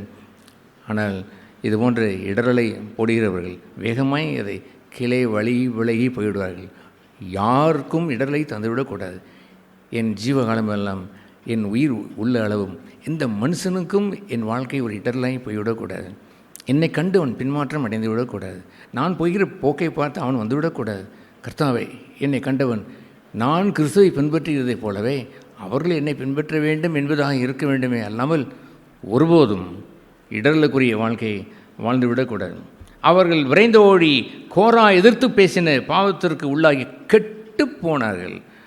அவர்கள் கெட்டு போனார்கள் என்ற பின்மாற்றத்தை நாம் ஒருவரும் அடைந்து விடக்கூடாது. அதுபோன்று சகோதரிகளை பார்த்தால் தூக்கிவிட பாருங்கள், அன்போடும் ஜெபத்தோடும் தூக்கிவிட பாருங்கள். God will help you. தேவன் உங்களுக்கு உதவி செய்வார், உங்களோட ஊழியங்களுக்கு உதவி செய்வார். அதற்கான நீங்கள் செய்கின்ற அத்தனை பிரயாசங்களுக்கும் கர்த்தர் உதவி செய்வார். எதற்காக இந்த பூமிக்கு அவர் வந்தார்?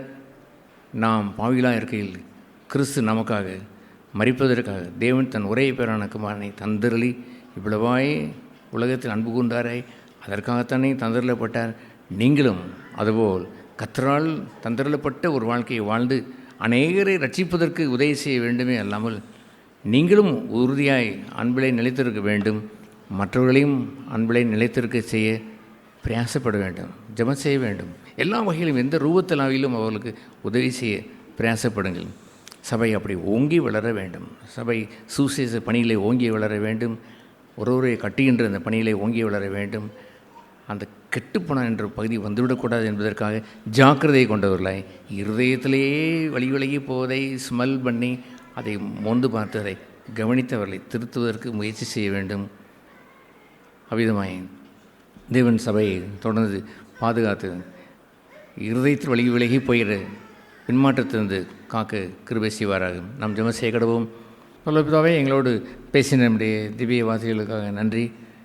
இருதயத்தில் வழி விலகி போகிற ஒரு பயணம் மறைவாய் இருந்து பின்பு அது ஓடி சென்று கெட்டுப்போகிற ஒரு வாழ்க்கை என்று அறிந்திருக்கிறோம்.